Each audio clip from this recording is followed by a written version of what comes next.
സ്നേഹവന്ദനം.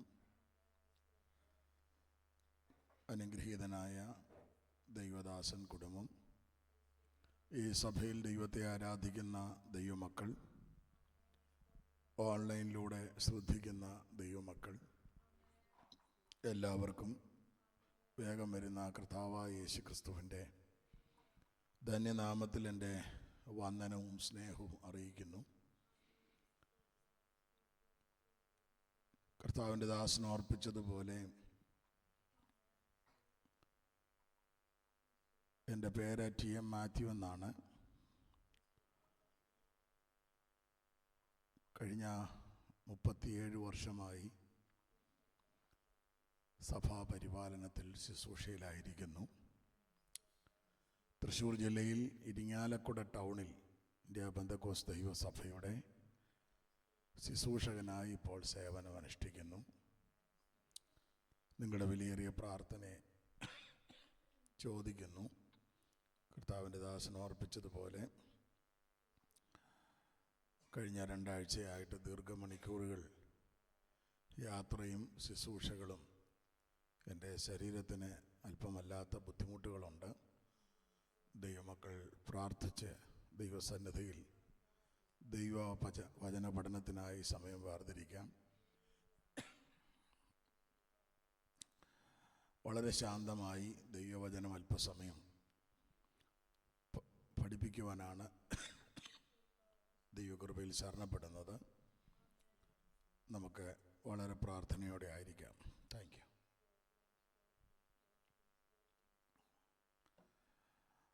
നിങ്ങളെ ഒത്തിരി പുറകിലാണ് ഇരിക്കുന്നത്.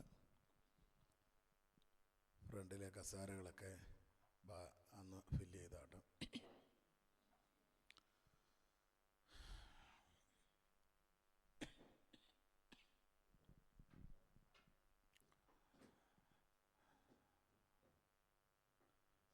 കർത്താവിൻ്റെ ദാസൻ ഒരു വിശ്വാസത്തിൻ്റെ മനുഷ്യനാണ്. അതുകൊണ്ട് വിശ്വാസത്താൽ ചെയറുകളെല്ലാം അങ്ങിട്ടതാണ്. കർത്താവിൻ്റെ വരവ് താമസിക്കുന്നുവെങ്കിൽ ഈ ചെയറുകളെല്ലാം ഫില്ലാവും. അതുകൊണ്ട് ദൈവമക്കൾ പ്രാർത്ഥനയോടെ ദൈവവചനത്തിലേക്ക് ശ്രദ്ധയെ തിരിക്കാം. 2 വേദഭാഗങ്ങൾ വായിച്ചാട്ടെ. മത്തായിയുടെ സുവിശേഷം 7-ാം അധ്യായം 7 മുതൽ 11 വരെയുള്ള വേദഭാഗങ്ങളും, ലൂക്കോസിൻ്റെ സുവിശേഷം 11-ാം അധ്യായം 9 മുതൽ 13 വരെയുള്ള വേദഭാഗങ്ങളും വായിക്കാം.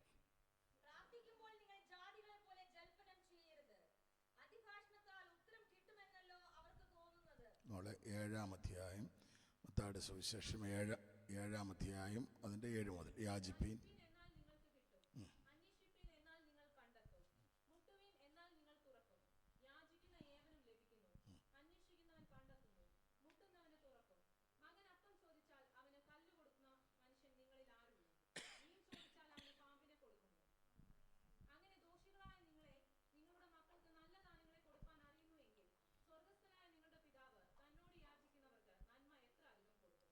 ലൂക്കോസിൻ്റെ സുവിശേഷം 11-ാം അധ്യായം അതിൻ്റെ 9 മുതൽ 13 വരെ.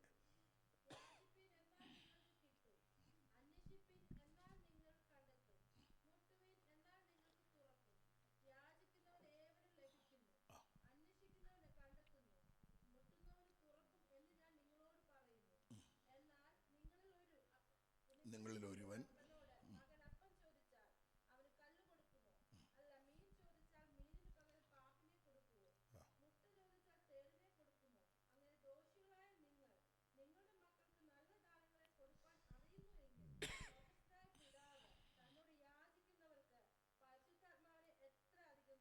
തന്നോട് യാചിക്കുന്നവർക്ക് പരിശുദ്ധാത്മാവിനെ എത്രയധികം കൊടുക്കും. ഒരു വാക്കിൽ നമുക്ക് പ്രാർത്ഥിക്കാം.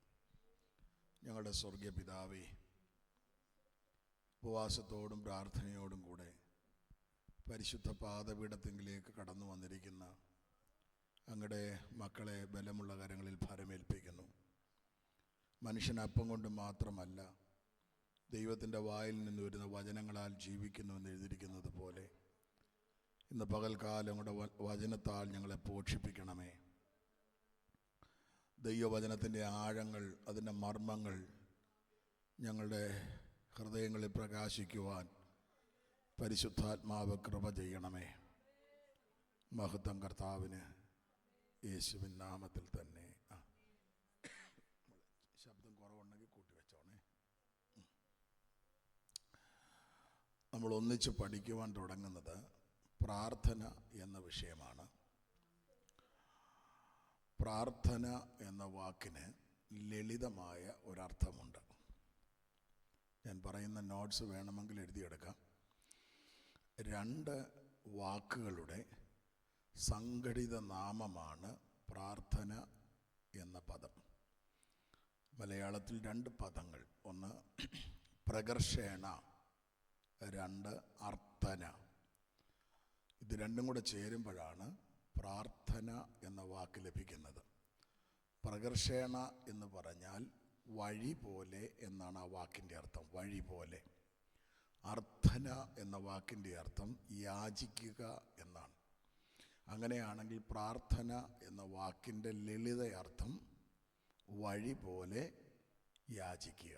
സിമ്പിളാണ്, വഴി പോലെ യാചിക്കുക. നമ്മൾ മാത്രമല്ല പ്രാർത്ഥിക്കുന്നത്. ഇന്ന് ലോകത്തിലുള്ള എല്ലാ ജാതി മതസ്ഥരും പ്രാർത്ഥിക്കുന്നവരാണ്. എല്ലാ മതങ്ങളിലും അവരുടെ വിശ്വാസം അനുസരിച്ച് അവരെന്ത് ചെയ്യുന്നു? പ്രാർത്ഥിക്കുന്നു.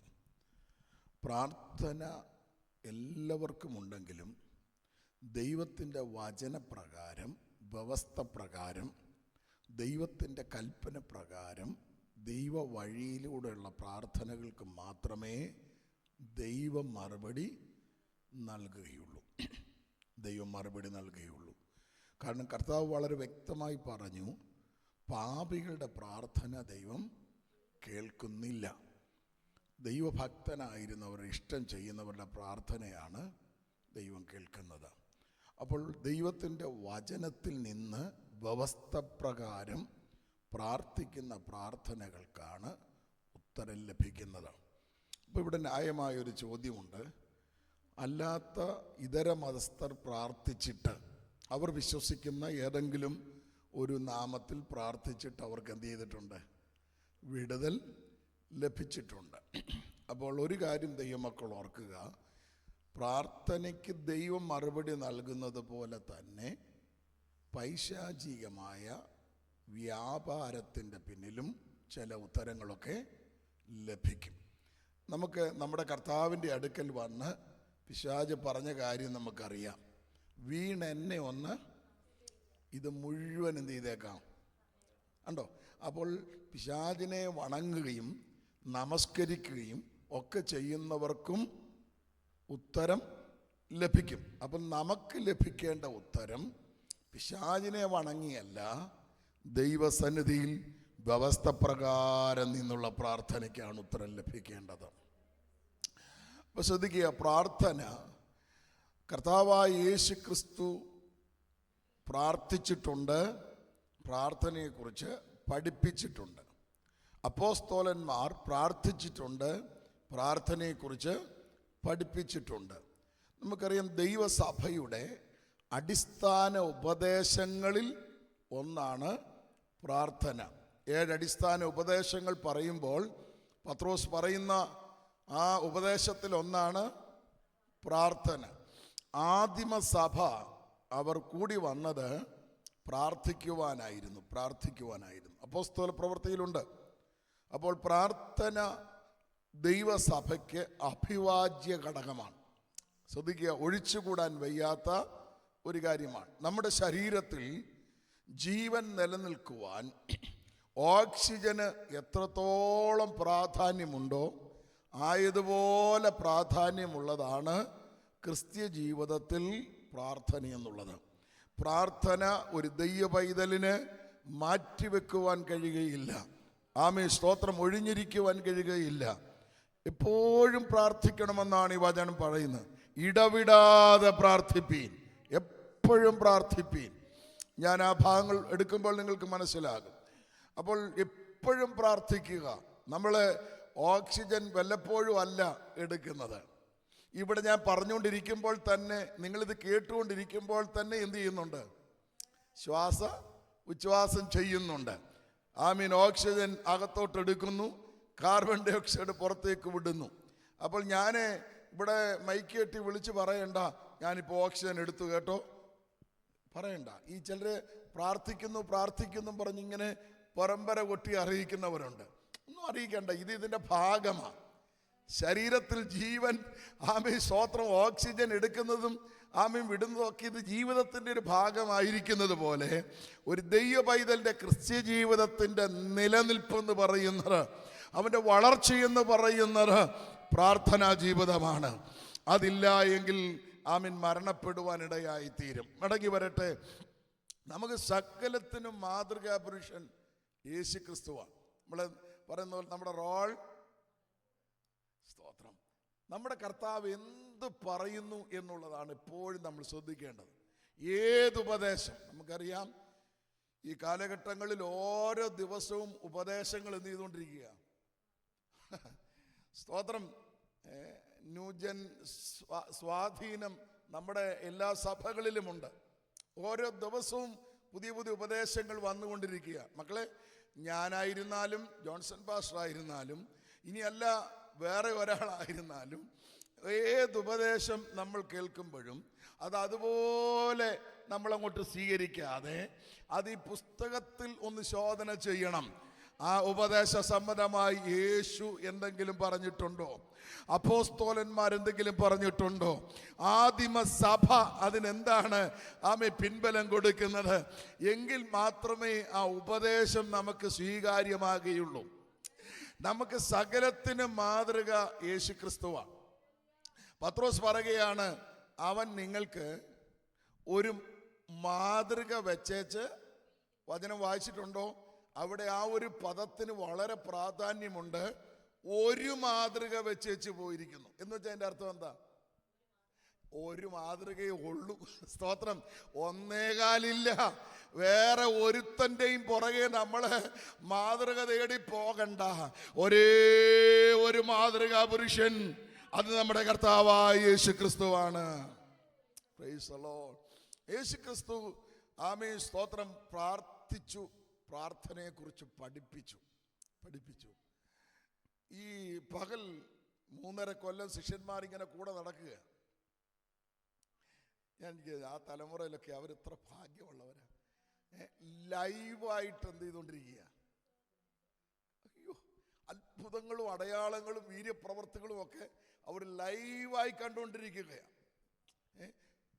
മുടന്തൻ എഴുന്നേൽക്കുന്നതും, ചെകിടൻ കേൾക്കുന്നതും, ഊമൻ സംസാരിക്കുന്നതും, അന്ധൻ കാണുന്നതും, കുഷ്ഠരോഗി സൗഖ്യമാകുന്നതും, കൂന് നിവരുന്നതും, 5 അപ്പം കൊണ്ട് 5000 പോഷിപ്പിക്കുന്നതും, എന്തിനേറെ ഡെഡ് ബോഡി സെമിത്തേരിയിലേക്ക് കൊണ്ടുപോകുന്ന ഡെഡ് ബോഡിയെ ഉയർപ്പിക്കുന്നതും, 4 ദിവസമായി ഡെഡ് ബോഡിയെ ഉയർപ്പിക്കുന്നതും ഒക്കെ ലൈവായിട്ട് ഇവരെന്ത് ചെയ്യുക? കാണുകയാണ്. അപ്പോൾ ഈ ശിഷ്യന്മാരെ ഒന്നുകൂടെ ശ്രദ്ധിച്ചു, എന്താണ് ഈ അത്ഭുതങ്ങൾ, ഇതിൻ്റെ പുറകിലെ രഹസ്യം എന്താണ്? അപ്പോഴാണ് അവർക്കൊരു കാര്യം മനസ്സിലായത്. പകല് മുഴുവൻ ലൈവായി അത്ഭുതങ്ങൾ നടക്കുന്നതിൻ്റെ പിന്നിലെ രഹസ്യം രാത്രി മുഴുവൻ പ്രാർത്ഥനയിലിരിക്കുകയാണ്. ആ ഒലിവുമലയിലേക്ക് കർത്താവ് കയറിപ്പോയത് എന്തിനാണെന്ന് അവർ പഠിച്ചു. രാത്രി മുഴുവൻ പ്രാർത്ഥനയിൽ സമയം എന്ത് ചെയ്യുന്നു? ഇത് മനസ്സിലാക്കിയ ശിഷ്യന്മാർ പറയുകയാണ്, കർത്താവേ, ഞങ്ങളെ അത്ഭുതങ്ങളൊന്നും പഠിപ്പിക്കണ്ട, മരിച്ചവരെ ഉയർപ്പിക്കുന്ന ശുശ്രൂഷയും ഞങ്ങൾക്ക് വേണ്ട, ഞങ്ങൾക്ക് ഒരേ ഒരു കാര്യം മതി, പ്രാർത്ഥിക്കുവാൻ ഞങ്ങളെ പഠിപ്പിക്കണം. അവർക്ക് മനസ്സിലായി, പ്രാർത്ഥനാ ജീവിതമുണ്ടെങ്കിൽ ബാക്കി എല്ലാ അത്ഭുതങ്ങളും പിന്നാലെ വന്നോളും. കുഞ്ഞെ, ഇന്ന് പകൽക്കാല ദൈവാത്മാവ് ദൂത് കൈമാറുകയാണ്. പ്രാർത്ഥനാ ജീവിതമുണ്ടെങ്കിൽ നിന്റെ ജീവിതത്തിൽ അസംഭ്യമെന്ന് നീ ചിന്തിക്കുന്ന, ഇനി ഒരിക്കലും നടക്കത്തില്ലെന്ന് നീ ചിന്തിക്കുന്ന സംഭവങ്ങളെ ദൈവം ചെയ്യുവാൻ ഇടയായി തീരും. അവൻ അത്ഭുതങ്ങളുടെ ദൈവമാണ്. കരങ്ങൾ ഉയർത്തി ദൈവത്തെ സ്തുതിച്ചാണ്. കർത്താവിനോട് ആവശ്യപ്പെട്ട ഒരേ ഒരു കാര്യം, ഞങ്ങളെ പ്രാർത്ഥിക്കുവാൻ. ഞാനായിരുന്നു പറയും, കർത്താവേ ആ ഉയർപ്പിൻ്റെ ശുശ്രൂഷ വന്ന്. കാരണം ഇപ്പം ഏത് ഡെഡ് ബോഡി കണ്ടാലും ഇപ്പോഴത്തെ പുള്ളികളിൽ അങ്ങ് പ്രാർത്ഥിക്കുക. കഴിഞ്ഞ ദിവസം ഒന്നിലധികം പേര് ഞാൻ വിചാരിച്ച് മിക്കവാറും എഴുന്നേറ്റ് വരുമെന്ന്. എന്തോ ഒരു വെളിവുകേടാണെന്ന് എനിക്ക് മനസ്സിലാകുന്നില്ല. സ്തോത്രം. ഒന്ന് പ്രാർത്ഥിച്ചതിൻ്റെ ക്ഷീണം ഇതുവരെ മാറിയിട്ടില്ല. ഒരു പാവ സഹോദരി ഭർത്താവിൻ്റെ ഉയർപ്പിന് വേണ്ടി പിണങ്ങരുത്. ഈ മക്കളെ, ഞാനായിരുന്നു ചോദിച്ചതിന് ഉയർപ്പിക്കുവാൻ. പിന്നെ 5 അപ്പം കൊണ്ട് 5000 പേരെ പോഷിപ്പിക്കുന്ന ഒരു മിനിസ്ട്രി എനിക്ക് കിട്ടിയാൽ പിന്നെ എന്നെ ചിലപ്പോൾ വേൾഡ് മുഴുവൻ കൊണ്ട് നടക്കത്തില്ലേ. കാരണം ഇപ്പോൾ ആഗോള പ്രശ്നമല്ലേ ഫുഡ്. സ്തോത്രം. എൻ്റെ കർത്താവിനോട് അവർ ആവശ്യപ്പെട്ടത് ഞങ്ങളെ പ്രാർത്ഥിക്കുവാൻ. മക്കളെ, മറ്റൊന്നുമില്ലെങ്കിലും ക്രിസ്ത്യ ജീവിതത്തിൽ പ്രാർത്ഥനാ ജീവിതമുണ്ടെങ്കിൽ, ശുശ്രൂഷാ ജീവിതത്തിൽ പ്രാർത്ഥനാ ജീവിതമുണ്ടെങ്കിൽ അതിൻ്റെ പിന്നിൽ ബാക്കിയെല്ലാം വന്നു ചേരും. സ്തോത്രം. മനസ്സിലായവർക്കായി ദൈവത്തിന് സ്തോത്രം ചെയ്യും. അപ്പോൾ ഞാൻ ഇനി കൂടുതൽ ആ ഭാഗത്ത് നിൽക്കുന്നില്ല. പ്രാർത്ഥനയെക്കുറിച്ച് കർത്താവ് പഠിപ്പിച്ച 2 വശങ്ങളുണ്ട്. 2 വശങ്ങൾ ശ്രദ്ധിച്ച് കേൾക്കണം. കർത്താവ് പഠിപ്പിച്ചതാണ്. നിങ്ങൾ പ്രാർത്ഥിക്കുമ്പോൾ ആ പ്രാർത്ഥനയിൽ 2 വശങ്ങളുണ്ടാകണം. ഒന്ന്, നാം നമുക്ക് വേണ്ടി പ്രാർത്ഥിക്കണം. നിങ്ങൾ ഉദ്ദേശിക്കുന്ന രീതിയിലൊന്നും അല്ല ഇത് പോകുന്നേ. സ്തോത്രം. നാം നമുക്ക് വേണ്ടി പ്രാർത്ഥിക്കണം. 2, നാം മറ്റുള്ളവർക്ക് വേണ്ടി പ്രാർത്ഥിക്കണം. നിങ്ങൾ ശ്രദ്ധിച്ചേ, നാം നമുക്ക് വേണ്ടി പ്രാർത്ഥിക്കണം എന്ന് കർത്താവ് പറഞ്ഞ ഒന്നാമത്തെ വശത്തിന് കർത്താവ് ഒരു ഉപമയാണ് പറഞ്ഞത്. ആ ഉപമ ലൂക്കോസ് 18 ഉപമയാണ്. നമുക്കെല്ലാം കാണാപ്പാടം അറിയാം, വായിക്കണ്ട. നിങ്ങൾ ആരും പുസ്തകം നോക്കണ്ട, നിങ്ങൾ എൻ്റെ മുഖത്തോട്ട് നോക്കിയിരുന്നാൽ മതി. ലൂക്കോസ് 18 ഉപമയാണ്. എന്താണ് അവിടുത്തെ ഉപമയിൽ കർത്താവ് പറഞ്ഞത്? മടുത്തു പോകാതെ പ്രാർത്ഥിക്കണം എന്നുള്ളതിന് അവനൊരു ഉപമ പറഞ്ഞു. ഇപ്പോൾ ഇവിടെ ശ്രദ്ധിച്ചേ, കർത്താവ് അവിടെ ആ പറയുന്ന പദത്തിനകത്ത് തന്നെ ഒരു ദയാർത്ഥം കിടപ്പുണ്ട്. മടുപ്പ് വരാൻ സാധ്യതയുള്ള ഒരേ ഒരു കാര്യം ഉണ്ടെങ്കിൽ, ഇവിടെ സംഗീതം നിശ്ചയിച്ചേ, ഒരു മടുപ്പും വരുന്നില്ല. ഇനി ഒരു പരിധി വരെ ഞാൻ നന്നായി നിങ്ങൾക്ക് ഇൻട്രസ്റ്റഡായി പ്രസംഗിക്കുകയാണെങ്കിൽ നിങ്ങൾക്കൊരു മടുപ്പും. എന്നാൽ പ്രാർത്ഥിക്കാൻ അരമണിക്കൂർ വച്ചപ്പോൾ, അപ്പോൾ പ്രാർത്ഥനയിൽ മാത്രമേ എന്ത് വരത്തുള്ളൂ? അപ്പോൾ മടുപ്പ് വരാൻ സാധ്യതയുള്ള ഒരേ ഒരു കാര്യം പ്രാർത്ഥനയാണ്. എന്തുകൊണ്ടാണ് പ്രാർത്ഥനയിൽ മടുപ്പ് വരുന്നത്? മടുപ്പ് വരുന്നതോ? ഇതൊരു ബൈബിൾ സ്റ്റഡിയാണേ, അതിനുള്ള ആളെ ഉള്ളു ഇവിടെ. മോളെ, മടുപ്പ് വരാൻ ഒത്തിരി കാരണങ്ങളുണ്ട്. ഒന്ന്, എല്ലാം പറയത്തില്ല, നമ്മുടെ ശരീരം ബലഹീനമായി പോയാൽ നമുക്ക് മടുപ്പ് വരും. കാരണം വചനം പറയുന്നു, ആത്മാവ് ഒരുക്കമുള്ളത്, ശരീരമോ. ഇന്നൊരു മണിക്കൂർ പ്രാർത്ഥിക്കണമെന്നും പറഞ്ഞാണ് ഡ്യൂട്ടിക്കകത്ത് ഒന്ന് ഓടി വന്നത്. പക്ഷെ വീട്ടിൽ വന്ന് കയറിയത് വരെ യൂണിഫോം പോലും എന്ത് ചെയ്തില്ല. പിന്നെ മനസാക്ഷിയുടെ ആക്ഷേപം നിമിത്തം കട്ടിലയിൽ ഇരുന്നുകൊണ്ട് കിടന്നോണ്ടോ ചോദിച്ചു, കർത്താവേ അവിടെ സുഖമല്ലേ? ഇവിടെയും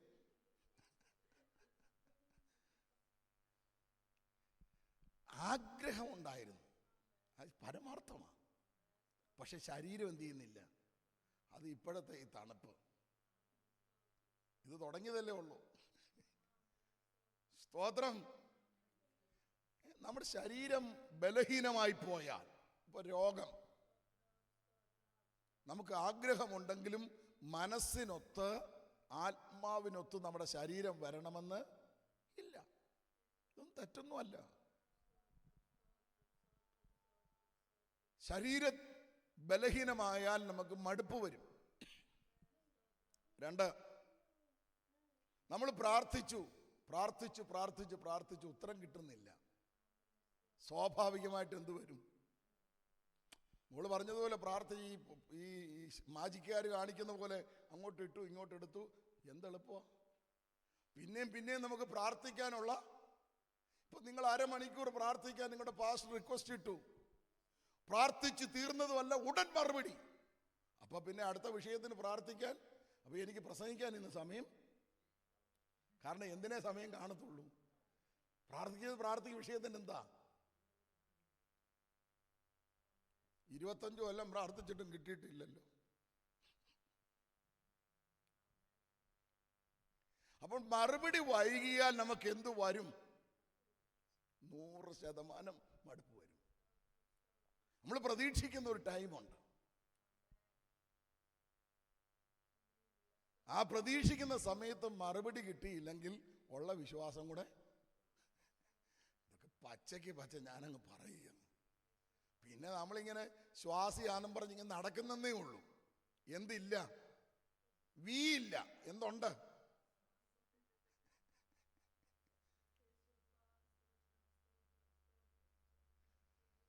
ഒരു വിഷയത്തിനൊക്കെ 25 വർഷം പ്രാർത്ഥിച്ചവരാരെങ്കിലും ഉണ്ടോ?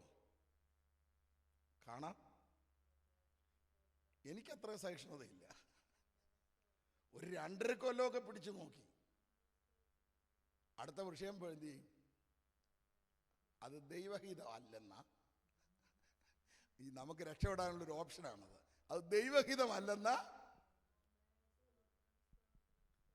25 കൊല്ലം കഴിഞ്ഞപ്പോൾ ദൈവം വെളിപ്പെട്ടു. നിന്റെ പ്രാർത്ഥനയ്ക്ക് മറുപടിയുമായിട്ട് ഞാൻ എന്തിരിക്കുകയാണ്? യഹോവയാൽ കഴിയാത്ത വല്ല.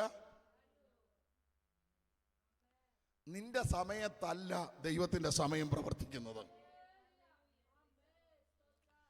ധൂപകലശം വീശിക്കൊണ്ടിരിക്കുമ്പോൾ ദൂതൻ വെളിപ്പെട്ടു.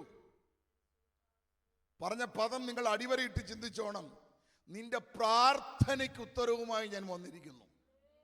എത്ര വർഷം പഴകിയാലും പ്രാർത്ഥനയ്ക്ക് ഉത്തരവുണ്ടെന്ന് ദൈവാത്മാവ് പറയുന്നു.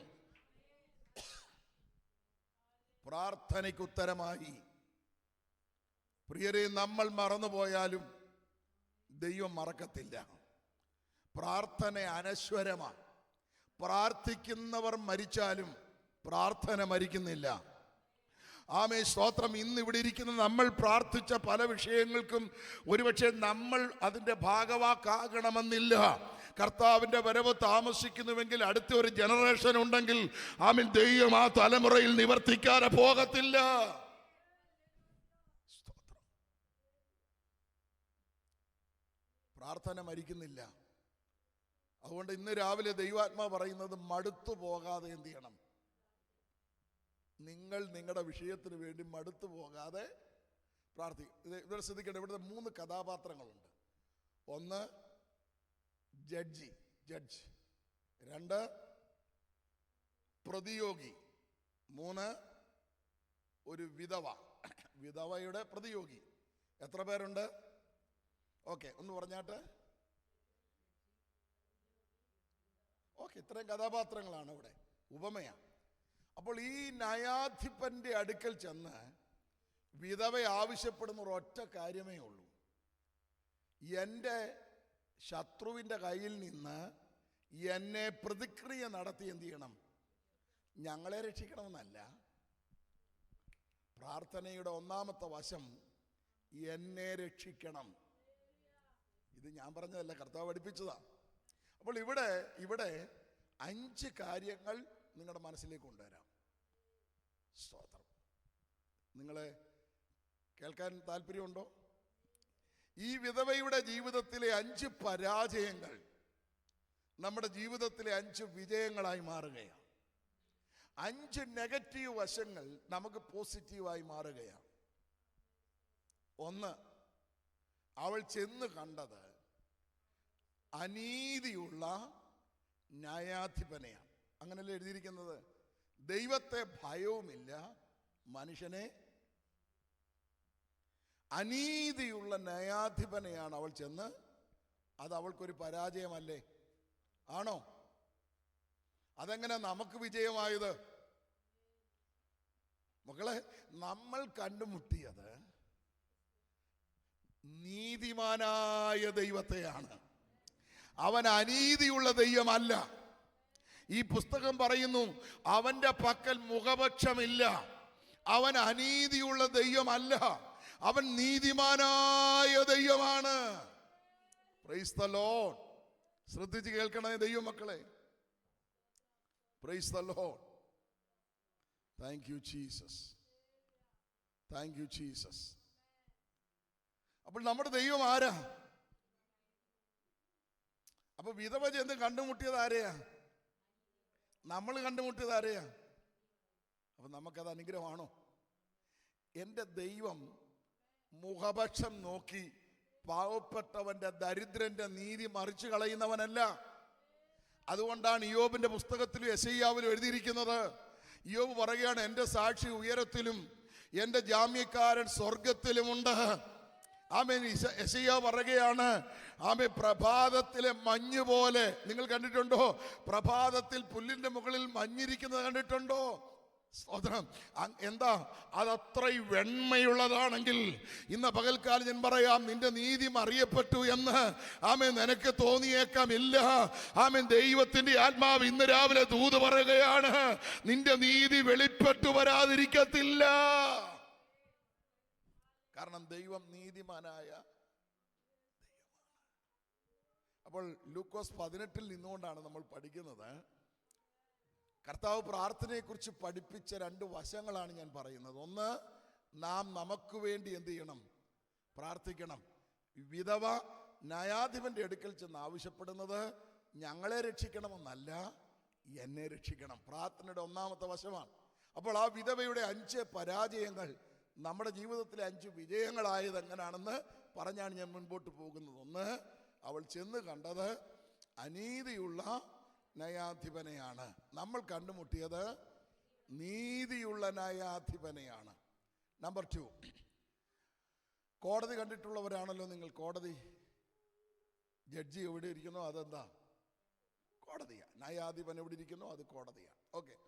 ആ കോടതിയിൽ വാദിഭാഗമുണ്ട്, പ്രതിഭാഗമുണ്ട്. അവർക്ക് പ്രത്യേക കൂടൊക്കെ ഉണ്ട്. കണ്ടിട്ടുണ്ടല്ലോ, സിനിമയിലെങ്കിലും കണ്ടിട്ടുണ്ടാവുമല്ലോ. അപ്പോൾ അവിടെ അവരുടെ വക്കാലത്ത് അഥവാ കേസ് എടുത്ത് ജഡ്ജിയുടെ മുമ്പിൽ വാദിക്കുന്നത് ലോയേഴ്സാണ്, വക്കീലന്മാരാണ്.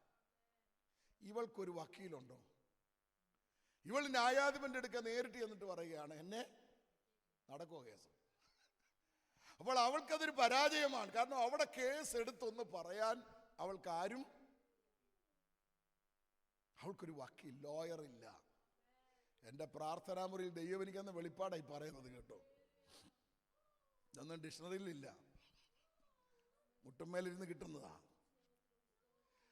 നമുക്കെങ്ങനെ അത് വിജയമായി മാറിയത്? നാം മുട്ടുമടക്കുമ്പോൾ 3 ലോയേഴ്സ് ഉണ്ട് നമുക്ക്. നമ്പർ 1 ലോയറിന്റെ പേര് 1 യോഹന്നാൻ 2:1. അവിടെ എഴുതിയിരിക്കുന്ന, കുഞ്ഞുങ്ങളെ നിങ്ങൾ പാപം ചെയ്യാതിരിപ്പാൻ ഞാനിത് എഴുതുന്നു. ഒരുവൻ പാപം ചെയ്തുവെങ്കിലോ നീതിമാനായ, ആ കാര്യസ്ഥൻ എന്ന മലയാളം വാക്കിന് ഇംഗ്ലീഷിൽ എഴുതിയിരിക്കുന്നത് അഡ്വക്കേറ്റ് എന്നാണ്. അവൾ പിതാവായ ജഡ്ജിയുടെ വലതു ഭാഗത്തൊരു വക്കീലിരിപ്പുണ്ട്. ആ വക്കീലിന്റെ പേരാണ് ജീസസ്. ഇവിടെ ശ്രദ്ധിച്ചേ, യേശു അവിടെ ഇരുന്ന് എന്താ മോളെ ചെയ്യുന്നത്? ഇസ്രായേലിന്റെ പരിപാലകൻ മയങ്ങുന്നില്ല. നമ്മൾ നല്ല ഉറക്കം ഉറങ്ങുമ്പോഴും പുള്ളി ഉണർന്നിരിക്കുക. എന്തിനാണെന്നറിയാമോ? എനിക്ക് വേണ്ടി, നിങ്ങൾക്ക് വേണ്ടി പക്ഷം പിടിച്ചു വാദിക്കാൻ. ഒരു വക്കീലിന്റെ ജോലി എന്താ? ആ കക്ഷിക്ക് വേണ്ടി പക്ഷം പിടിച്ച് നിന്ന് എന്ത് ചെയ്യുക? ആ മിടുക്കന്മാരായ വക്കീലന്മാരുണ്ട്, വാളൂരന്മാരെ പോലെയുള്ള നാട്ടിൻപുറത്ത്. സ്വതന്ത്രം. പട്ടാപ്പകൽ കുത്തിക്കൊന്നതാണെങ്കിലും അവർ വാദിക്കും, കുത്തിക്കൊന്നതല്ല, കാല് തട്ടി വീണപ്പോ കമ്പ്. മിടുക്കന്മാരുണ്ട്.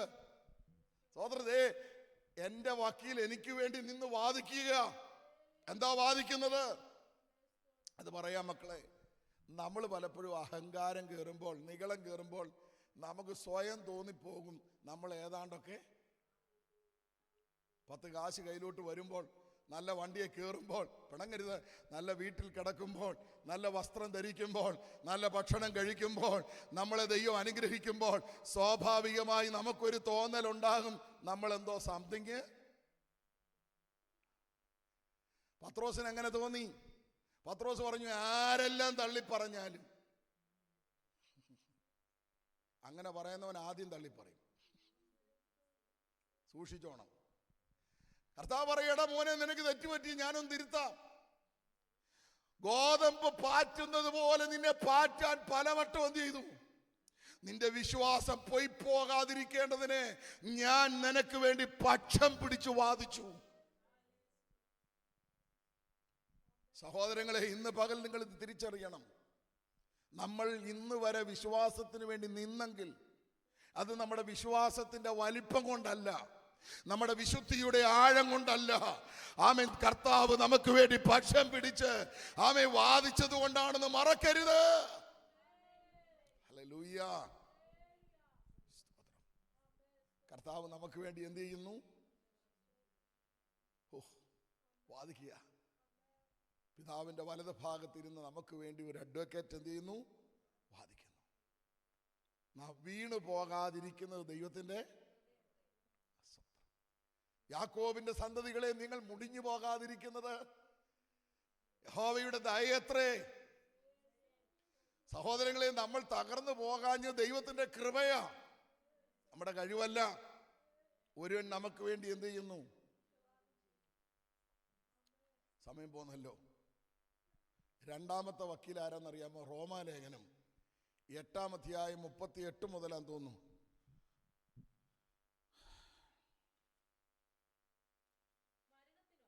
മോനെ അതല്ല, പ്രാർത്ഥിക്ക 35ആണോ? No no no no no.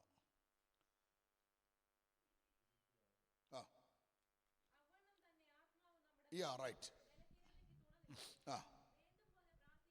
വീണ്ടും പോലെ പ്രാർത്ഥിക്കേണ്ടത് എന്തെന്ന് നാം നമുക്കല്ലേ പിന്നെ ആർക്കും അറിയാവുന്നേ?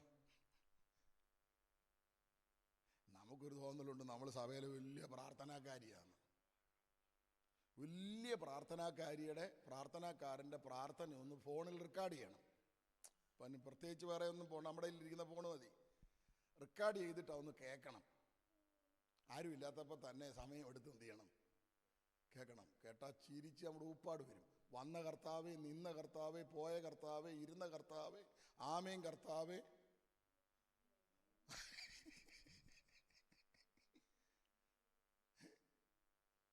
കഴിഞ്ഞ ദിവസം ഒരാൾ പ്രാർത്ഥിക്കുക കേട്ടു, വരാത്ത കർത്താവേ എന്ന്.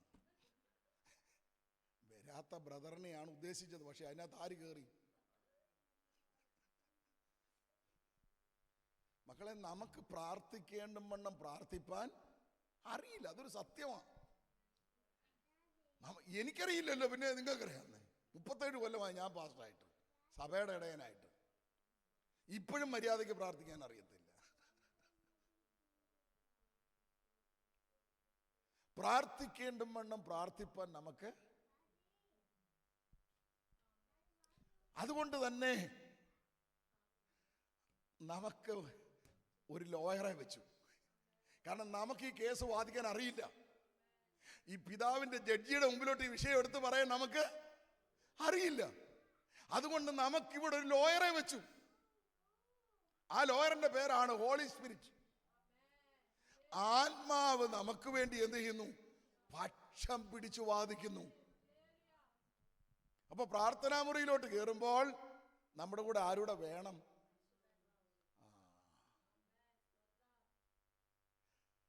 ആത്മാവ് കൊണ്ട് പ്രാർത്ഥിക്കണം. പൗലോസ് അതാ പറഞ്ഞ, ഞാൻ ആത്മാവ് കൊണ്ടും പ്രാർത്ഥിക്കും. ഡെഡ് ബോഡി അടക്കാൻ നേരത്ത് ആത്മാവിൽ പ്രാർത്ഥിക്കാൻ പറ്റുമോ? അവിടെ നാനാജാതി മതസ്ഥർ കൂടി വന്നിരിക്കുന്ന ഒരു വേദിയാ. അവിടെ വളരെ ബുദ്ധിപരമായിട്ട് എന്ത് ചെയ്യണം? പക്ഷെ നിന്റെ പ്രാർത്ഥനാ മുറിക്കകത്ത് നീ മാത്രമേ ഉള്ളൂ. അവിടെ കേൾക്കാൻ ആരുമില്ല. അവിടെ ആത്മാവിൽ ദൈവസന്നിധി ചെയ്യാം. ആത്മാവിൽ പ്രാർത്ഥിക്കാം, ആത്മാവിൽ പാടാം. അങ്ങനൊക്കെ എക്സ്പീരിയൻസ് ഉള്ളവർക്കായി സ്തോത്രം. പ്രാക്ടീസ് ചെയ്യണം. ശ്രദ്ധിച്ച മക്കളെ, ആത്മാവ് നമുക്ക്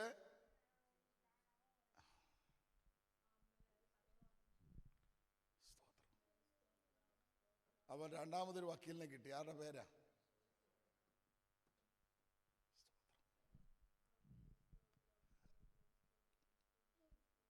മൂന്നാമത്. ഇനി അവിടെ ഒത്തിരി കാര്യം പറയണം, ഞാൻ കട്ട് ചെയ്യാം. അത്യാവശ്യം അതിനറിയാവുന്നവരാ. സൂക്ഷ്മതയോടെ പഠിച്ചാൽ മൂന്നാമതൊരു ഗ്രൂപ്പിനെ കിട്ടും. അത് റോമർ 11:4.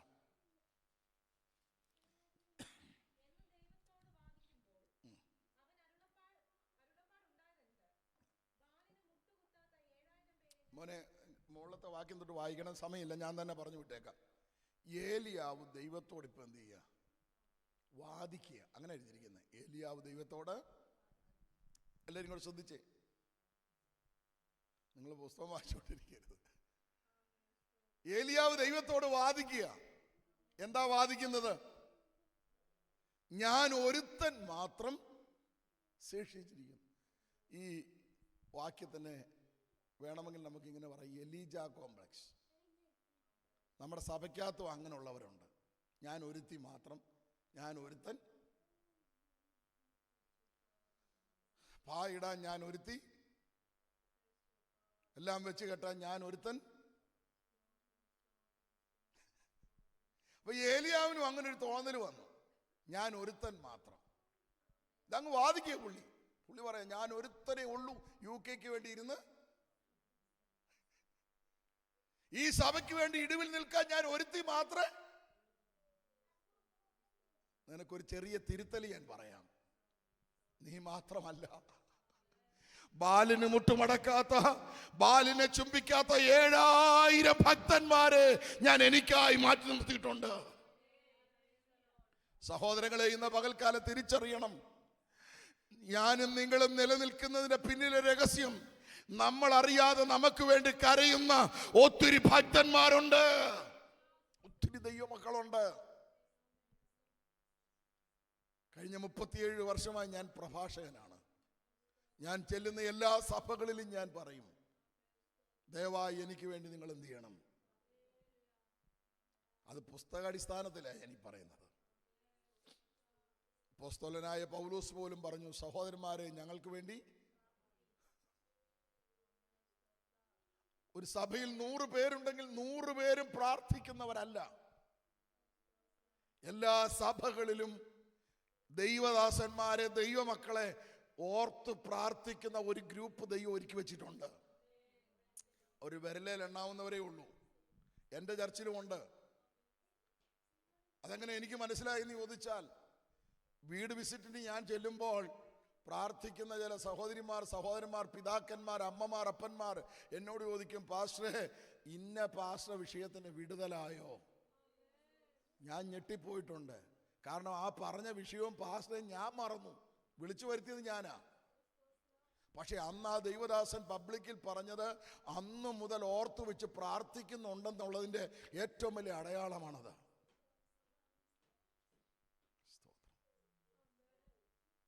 100 പേരിൽ 10 പേരെ കാണത്തുള്ളൂ, അല്ല ചിലപ്പോൾ ഒരാളെ കാണത്തുള്ളൂ.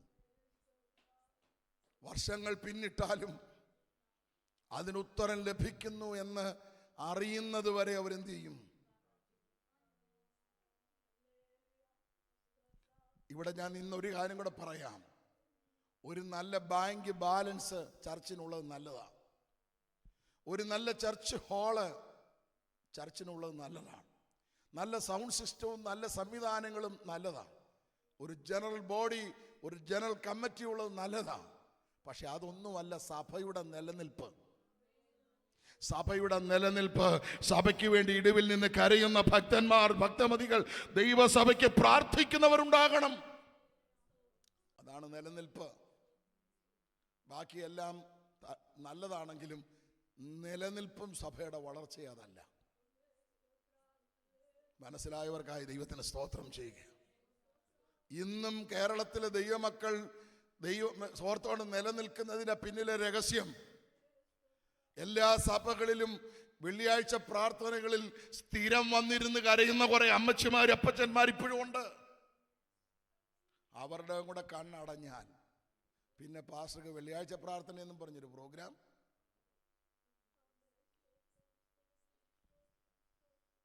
ഒരു സത്യമായി ഞാനീ പറഞ്ഞത്.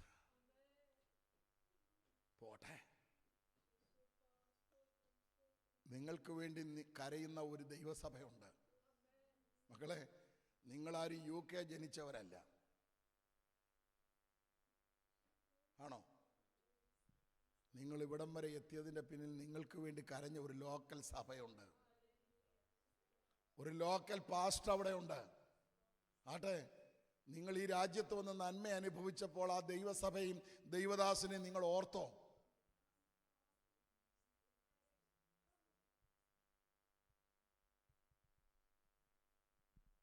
പക്ഷേ അതുകൂടെ പഠിപ്പിക്കണം.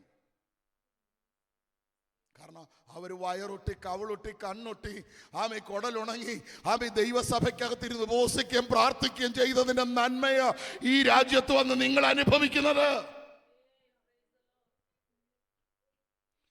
വല്ലപ്പോഴുമെങ്കിലും അവരെ ഓർക്കണം. 37 വർഷത്തെ എക്സ്പീരിയൻസിൽ നിന്നുകൊണ്ടാണ് ഞാൻ ഈ പറയുന്നത്. പല കുഞ്ഞുങ്ങളും വിദേശ രാജ്യങ്ങളിൽ, പല രാജ്യങ്ങളിൽ പോയിട്ടുണ്ട് എൻ്റെ സഭയിൽ നിന്ന്. അവർ മറന്നെങ്കിൽ അവരുടെ പേരൻസ് പറഞ്ഞു കൊടുക്കണം, മോളെ, മോനെ, നീ ഇത്രത്തോളം അനുഗ്രഹിക്കപ്പെടാൻ കാരണം ഒന്നുമില്ലായ്മയിൽ നമുക്ക് വേണ്ടി ഇരുന്ന് കരഞ്ഞ ഒരു ദൈവഭക്തനുണ്ട്, നമുക്ക് വേണ്ടി കരഞ്ഞ ഒരു സഭ ഇവിടെയുണ്ട്.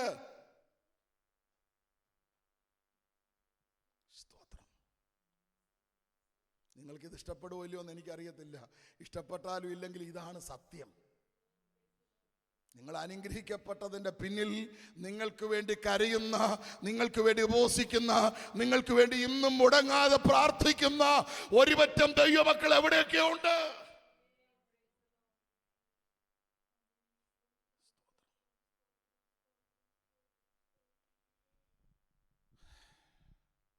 നാം മുടിഞ്ഞു പോകാതിരിക്കുന്ന ദൈവത്തിൻ്റെ എല്ലാം മനസ്സിലാവുന്നുണ്ടോ എനിക്കറിയത്തില്ല. മക്കളെ, അവളുടെ വിഷയം ഒന്ന് എടുത്ത് ന്യായാധിപനോട് പറയാൻ അവൾക്കൊരു ലോയർ, വക്കീലില്ല. നമുക്കോ പിതാവിൻ്റെ വലത് ഭാഗത്ത് യേശു ക്രിസ്തു, പ്രാർത്ഥനാ മുറിയിൽ അല്ല, നമ്മുടെ ഉള്ളിൽ പരിശുദ്ധാത്മാവ്, ലോകമെമ്പാടും വിശുദ്ധന്മാർ. ഇത്രയും പോരേച്ചാ, ഇനി നിന്ന് സമയം കളയുന്നില്ല. മൂന്ന് ഇവിടെ ശ്രദ്ധിച്ച്, അവൾക്ക് എടുത്ത് ന്യായാധിപനോട് പറയാൻ ഒരു നിയമമില്ല, ലോ ഇല്ല. കോടതിയിൽ എന്താ മോളെ വേണ്ടി? ബൈ ലോയാ.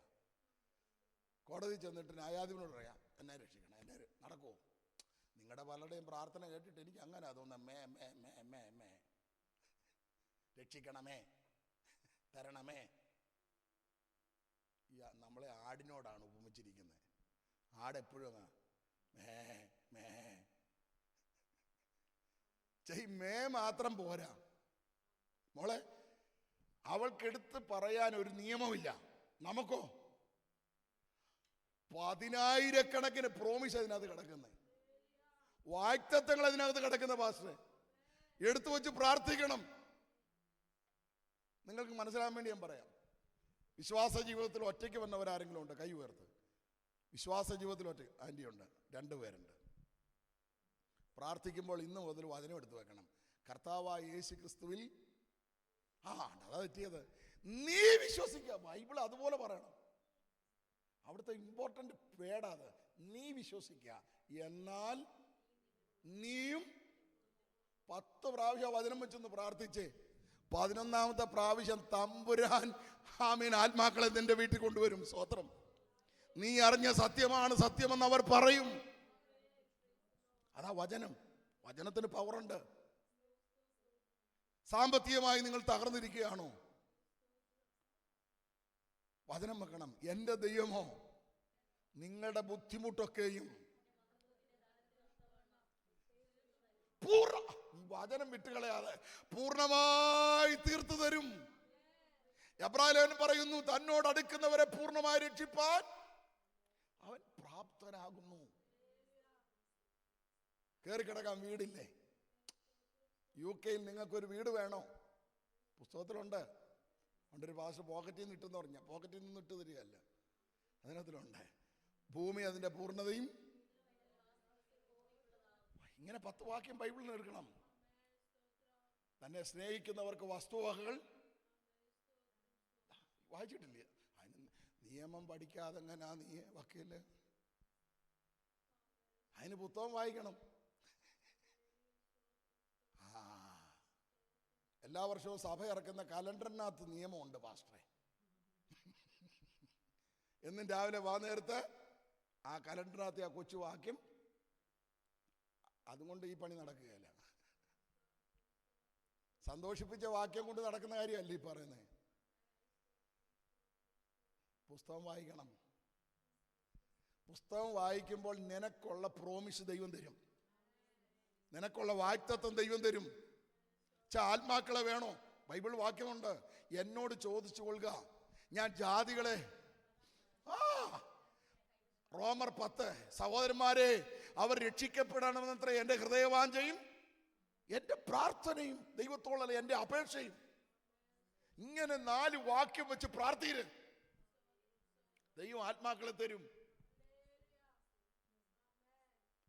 അപ്പോൾ ദൈവസന്നിധിയിൽ മുട്ടുമടക്കുമ്പോൾ നമുക്കെടുത്തു വെക്കാൻ ആയിരക്കണക്കിന് പ്രോമിസ് ഉണ്ട്, വാഗ്ദത്തങ്ങൾ.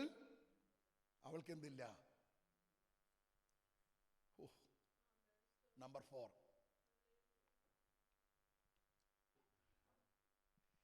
ഈ ന്യായാധിപനുമായിട്ട് ഈ വിധവയ്ക്ക് വ്യക്തിബന്ധമില്ല. മുൻ പരിചയങ്ങളൊന്നും ഉണ്ടോ? ഇവിടെ ശ്രദ്ധിച്ചേ, അതൊരു പരാജയമല്ലേ? നിങ്ങൾ കേൾപ്പാൻ മാന്യമുള്ളവരാണോ? ആണെങ്കിൽ ഞാൻ പണി നിർത്തിയേക്കാം, കാരണം എനിക്ക് വളരെ അസ്വസ്ഥതയുണ്ട്. സ്തോത്രം. ഇവൾക്ക് വ്യക്തിബന്ധമില്ല, മുൻ പരിചയങ്ങളില്ല. അതെങ്ങനെ നമുക്ക് വിജയമായത്? നമ്മൾ കണ്ടുമുട്ടിയ കർത്താവും നാമും തമ്മിലുള്ള ബന്ധം. പറഞ്ഞേ, ആ വ്യക്തിബന്ധം എന്താ മോളെ? ഗുഡ്. പിതാവും, പ്രാർത്ഥിക്കാൻ കർത്താവ് പഠിപ്പിച്ച വാചകം എന്താ മോളെ? ഞങ്ങളുടെ. അപ്പൊ പിതാവേ എന്ന് വിളിക്കണമെങ്കിൽ ആരാകണം? കൊരിന്ത്യലേഖനത്തിൽ പൗലോസ് പറയുകയാണ്, ദൈവം പിതാവും നിങ്ങൾ മക്കളുമാകുന്നു, പുത്രന്മാരും പുത്രിമാരും. റോമാലേഖനത്തിൽ പൗലോസ് പറയുകയാണ്, അപ്പാ പിതാവേ എന്ന് വിളിക്കുവാൻ സ്വപുത്രന്റെ ആത്മാവിനെയാണ് നമുക്ക് തന്നിരിക്കുന്നത്. അപ്പൊ ഞാനും ദൈവവും തമ്മിലുള്ള ബന്ധം എന്താ? പിതാവും പുത്രനും, അപ്പനും മകനും എന്ന ബന്ധമാണ്. ആട്ടെ, സ്തോത്രം. നമ്മളെ ദൈവ മക്കളാക്കി മാറ്റിയെന്ന് ഉറപ്പുണ്ടോ? അവനെ കൈക്കൊണ്ട്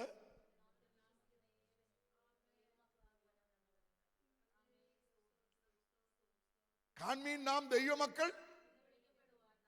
പിതാവ് നമുക്ക് എത്ര വലിയ സ്നേഹം നൽകിയിരിക്കുന്നു, അങ്ങനെ തന്നെ നാം ആകുന്നു.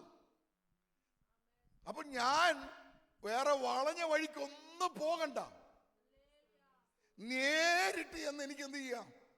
ഡാഡി എന്ന്. എന്നാലും നമ്മൾ വിടത്തില്ല. അബ്രഹാമിന്റെ ദൈവമേ, ഇസഹാക്കിന്റെ ദൈവമേ, യാക്കോവിന്റെ. എൻ്റെ അപ്പനും അമ്മയും ജീവിച്ചിരിപ്പുണ്ട്. 86 വയസ്സ് പിന്നിടുകയാണ്. ഞാൻ എൻ്റെ അപ്പൻ്റെ അടുക്കിലോട്ട് ഒക്ടോബർ 8 ഞാൻ നാട്ടിൽ ചെല്ലും. ഇന്ത്യ മഹാരാജ്യത്തിൽ കേരള സംസ്ഥാനത്തിൽ പത്തനംതിട്ട ജില്ലയിൽ തിരുവല്ല താലൂക്കിൽ നെരണം വില്ലേജിൽ തൈനാരിൽ വീട്ടിൽ TD മാത്യുവിൻ്റെ മകൻ TM മാത്യു ഇടിയപ്പം കിട്ടിയെന്ന് വിചാരിച്ചാൽ മതി.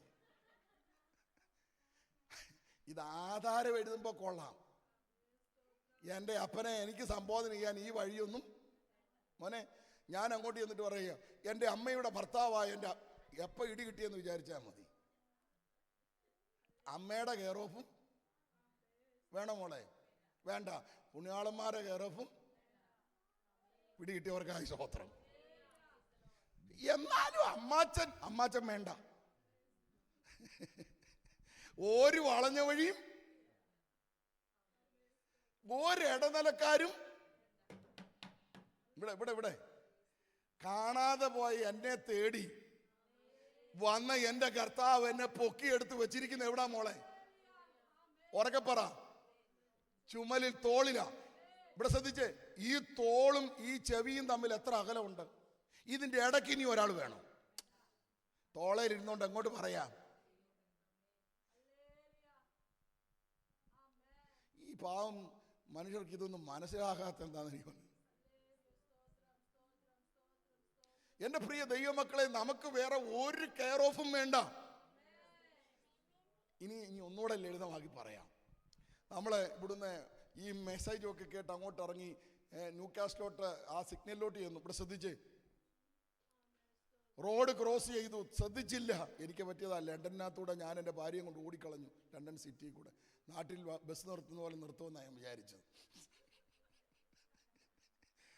പാവം എൻ്റെ ഭാര്യ പറഞ്ഞു വെച്ചാ സിഗ്നല് എവിടെ? അങ്ങോട്ട് പോയി പെട്ടെന്ന് കാറ് ബ്രേക്ക് ചെയ്യട്ടെ, ഇടിച്ചില്ല. ആ റോഡിൽ അങ്ങോട്ട് ഒരഞ്ഞ് പുകയും കരിയും ഒക്കെ അങ്ങനെ സീ കണ്ടിട്ടില്ലേ? അവിടെ നിന്ന് പരിശുദ്ധനും നിത്യനും അഖിലാണ്ടത്തിന്റെ ഉടയവനും അബ്രഹാം ഇതെല്ലാം പറയാൻ നേരമുണ്ടോ? അവിടെ ഒറ്റ അവിടെ ഒരൊറ്റ പദവേ വന്നുള്ളൂ. എന്താ? അതാ പ്രാർത്ഥന. ഈ വളച്ചുകെട്ടില്ലാതെ പ്രാർത്ഥിക്കാൻ പഠിക്കണം. ഏലിയാവിന്റെ പ്രാർത്ഥനയ്ക്ക് എത്ര സെക്കൻഡ് എടുത്തു? എത്ര വാക്കുണ്ട് അതിനകത്ത്? ഞാൻ നിന്റെ ദാസനെന്നും നീ അയച്ചിട്ട് ഇവിടെ വന്നു എന്ന് ഈ ജനം എന്ത് ചെയ്യണം? ആമേൻ പറഞ്ഞില്ല, തീ ഇറങ്ങി. നിങ്ങളുടെ പാസ്റ്റർ എനിക്ക് ഒത്തിരി ഇഷ്ടമായി. പാസ്റ്റർ പറഞ്ഞു 2 മിനിറ്റിൽ കൂടുതൽ എന്ത് ചെയ്യരുത് ഒരു വിഷയത്തിന് വേണ്ടി. ഞാൻ ഇവിടെ തന്നെ UK വേറൊരു സഭയിൽ ചെന്നപ്പോൾ ഒരു കുഞ്ഞ് പ്രാർത്ഥിച്ചു. ചെറുപ്പക്കാരി കൊച്ചാണ്. നടത്തുന്നവരുടെ കുഴപ്പമായത്. 3/4 മണിക്കൂർ തുടങ്ങിയപ്പോൾ എല്ലാവരും അവിടെ കൂടെ ഉണ്ടായിരുന്നു. Amen, hallelujah, glory, praise the Lord. മുന്നേ എപ്പോഴും ഓർത്തോണം, ഈ സ്തോത്രം ഹല്ലേലൂയയും പ്രൈസ് ദി ലോർഡും നിന്റെ പുറകെ കുറയുമ്പോൾ ഓർത്തോണം, കൂടെ നിന്നവരെല്ലാം വിട്ടുപോകും. അവസാനം ആമേൻ പറയാൻ അവളല്ലാതെ വേറെ ആരും കണ്ടു. ആ യോഗത്തിൽ അവൾ എത്ര ശത്രുക്കളെ ഉണ്ടാക്കി.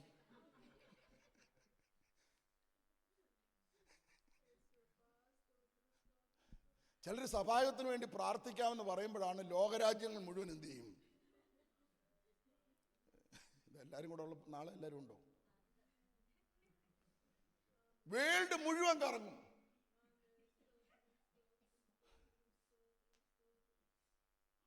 പണ്ടൊരു പുള്ളി പ്രാർത്ഥനയ്ക്ക് ഈ പാസ്റ്റർമാർക്ക് വരുന്ന പ്രശ്നമേ അഡ്ജസ്റ്റ് ചെയ്യാൻ വേണ്ടി ഓരോരുത്തരെ അവസരം എന്ത് ചെയ്യും?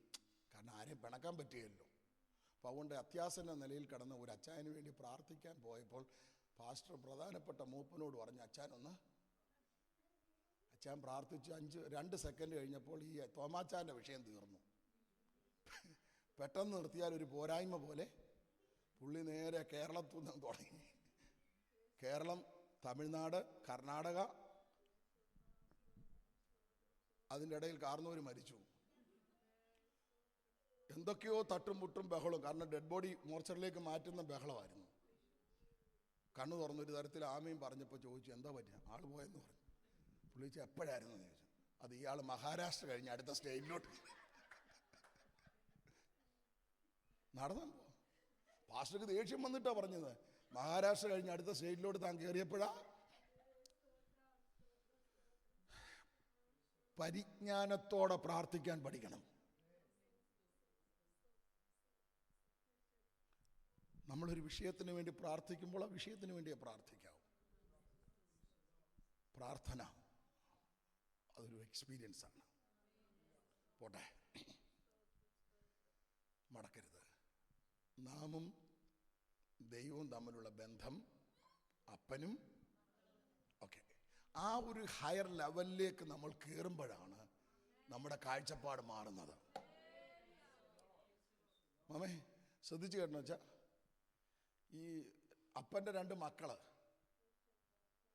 എല്ലാം നശിപ്പിച്ച് ഒരുത്തൻ എന്ത് ചെയ്തു? തിരിച്ചു വന്നെന്ന് വിവരം ആരറിഞ്ഞു? ചേട്ടൻ അറിഞ്ഞു. അപ്പൻ ഓടിച്ചെല്ലല്ലായിരുന്നു. അപ്പം ചേട്ടൻ പുറത്ത് പോയിട്ട് വന്നപ്പോൾ പുള്ളി ബ്രേക്ക് ചവിട്ടി വെളിയിൽ നിൽക്കുക. പുള്ളി ജമ്മം ചെയ്ത് അകത്തോട്ട്. അപ്പോൾ പുള്ളി വിവരങ്ങൾ അതിനുള്ളിൽ തന്നെ എന്ത് ചെയ്തു? അങ്ങനെ ഈ സഭായോഗത്തിന് വന്നില്ലെങ്കിലും ആഴ്ചത്തെ വിവരങ്ങളെല്ലാം പുള്ളിക്ക് അറിയാം. ഇപ്പം ഇതൊക്കെ ഞാൻ എല്ലാവരും കൂടെ ഉണ്ടായിരുന്നെങ്കിൽ പൊളിച്ചടുക്കി പറഞ്ഞേനെ. ഇതിപ്പോൾ വേണ്ടിയവർ വന്നിട്ടില്ല. ഭയങ്കര വിവേചനപരമുള്ള ഉദ്ദേശിയാണ് ഞാൻ. സ്തോത്രം, ഹല്ലേലൂയ. അപ്പൊ പുള്ളി കയറത്തില്ല, അകത്തോട്ട് കയറത്തില്ല, പുള്ളി പുറത്ത് നിൽക്കുക. അവസാനം അപ്പന് മനസ്സിലായി ഇവൻ അകത്തോട്ട് കയറത്തില്ല, ഞാൻ അതുകൊണ്ട് എന്ത് ചെയ്തേക്കാം. അപ്പൊ ഇളയവനെ സ്വീകരിക്കാൻ വന്നേ അപ്പൻ ചേട്ടനെ സ്വീകരിക്കാൻ പുറത്തോട്ട് എന്ത് ചെയ്തു? ഇറങ്ങി വന്നപ്പോൾ പുള്ളി അവിടെ നിന്നുകൊണ്ട് അങ്ങ് പള്ളു പറയുക. ഇത്രയും നാൾ ഞാൻ ഇയാളുടെ കൂടെ താമസിച്ചിട്ട് ഇന്ന് വരെ കോഴിതീനം വന്ന ഒരു കോഴിയെപ്പോലെ എനിക്ക് അങ്ങനൊന്നും പുസ്തകത്തില്ല. ഞാൻ 1 കിലോ ഇറച്ചി കൂടുതൽ എൻ്റെ വീട്ടിൽ. ഇങ്ങനത്തെ കുറെ പരാപ്തം പറയുന്ന കുറെ വിശ്വാസി സഭയ്ക്കകത്തുണ്ട്. എന്താണെന്നറിയാമോ? അപ്പനും അവനും നമ്മളെ ബന്ധം ഇങ്ങനെ പള്ളും പാരാപ്തവും പിറുപിറുപ്പും പറഞ്ഞുകൊണ്ടിരുന്നപ്പോൾ അപ്പൻ പറഞ്ഞൊരു പദമുണ്ട്.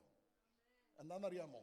മോനെ, എൻ്റേതെല്ലാം നിന്റേതാകുന്നു, എൻ്റേതെല്ലാം നിന്റേതാകുന്നു. ഈ ഒരു ചിന്ത എന്ന് നിന്നെ ഭരിക്കുമോ അന്ന് നിന്റെ പിറുപിറുപ്പ് മാറും, അന്ന് നിന്റെ പരാതി മാറും, അന്ന് നിന്റെ ആകുലതകൾ മാറും. കാരണം എൻ്റെ അപ്പൻ എന്തുണ്ടോ അത് എൻ്റെ അവകാശമാ. ഈ ഒരു ദർശനം നമ്മുടെ ഉള്ളിലേക്ക് വരട്ടെ. ഭർത്താവിൻ്റെ പോക്കറ്റിൽ നിന്ന് അടിച്ചു മാറ്റുന്ന ഭാര്യമാരാരെങ്കിലും ഉണ്ടോ?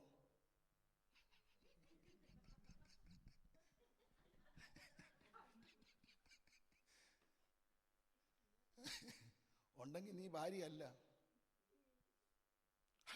കാരണം അങ്ങേരുടെ ഉള്ളതെല്ലാം അങ്ങേരെ പൂട്ടിക്കെട്ടിക്കൊണ്ട് നടക്കുകയാണെങ്കിൽ ബുദ്ധിമുട്ടുണ്ട് കേട്ടോ. ഈ ചിലരുണ്ട് 1-ാം താഴും 2-ാം താഴും 3-ാം മണിച്ചിത്ര താഴിട്ട് പൂട്ടിക്കൊണ്ട് നടക്കരുത്. ചേമാരെല്ലാം കേട്ടോണേ, എൻ്റെ അക്കൗണ്ട് മുഴുവൻ എൻ്റെ ഭാര്യയ്ക്കും മക്കൾക്കും അറിയാം. ഇവിടെ ശ്രദ്ധിച്ചോ. എനിക്ക് എന്തെല്ലാം ഉണ്ടെന്ന് ഞാൻ ചോദിച്ച അപ്പനെ ഒന്നും ഉണ്ടാക്കി തന്നില്ല എന്ന് മക്കളെ നിങ്ങൾ പറയരുതെന്ന് പറഞ്ഞപ്പോൾ കഴിഞ്ഞ ദിവസം ഇളയവൻ എന്നോട് പറയുക 50 ലക്ഷം രൂപ ബാങ്കിൽ ലോൺ ഉണ്ടെന്ന്. അപ്പം അതുണ്ടാക്കി ഞങ്ങൾക്ക് ഒന്നുമല്ല, അതെങ്കിലും അറിഞ്ഞിരിക്കട്ടെ. കടക്കാർ വരുമ്പം അയ്യോ ഇങ്ങനെയൊക്കെ ഉണ്ടായിരുന്നോ എന്ന് ഭാര്യ ഞെട്ടും ബോധം കെട്ട് വീഴുന്നതിനേക്കാൾ നല്ലത്. മക്കളെ, യഥാർത്ഥ ബന്ധം എന്ന് പറയുന്നത് അതാ. ഭർത്താവിനെ മറച്ച് നിനക്കൊന്നുമില്ല, ഭാര്യയെ മറച്ച് നിനക്കൊന്നുമില്ല, കുഞ്ഞുങ്ങളെ മറച്ച് നിനക്കൊന്നുമില്ല. സ്തോത്രം. മനസ്സിലാകുന്നവർക്കായി ദൈവത്തിന് സ്തോത്രം ചെയ്യുകയാ.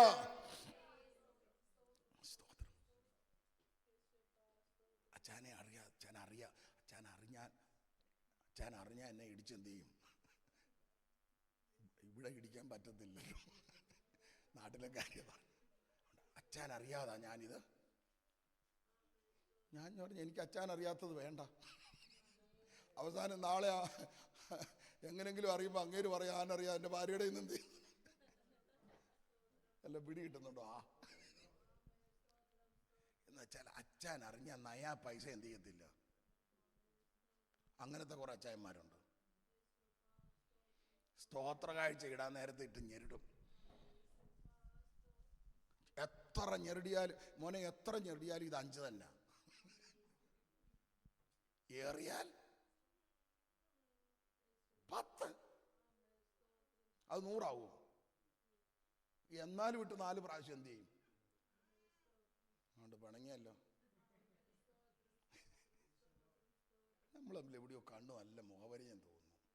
തല നരച്ചാനെ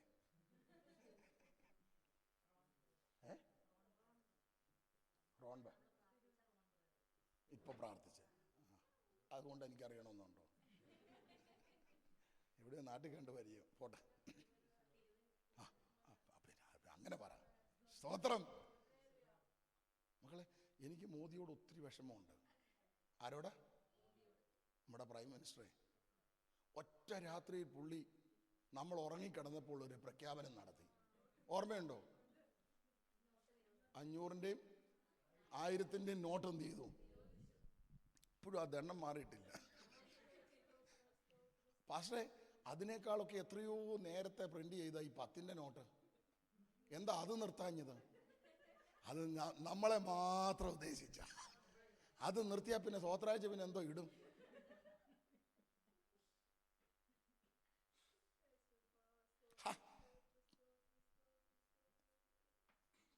സ്തോത്രം.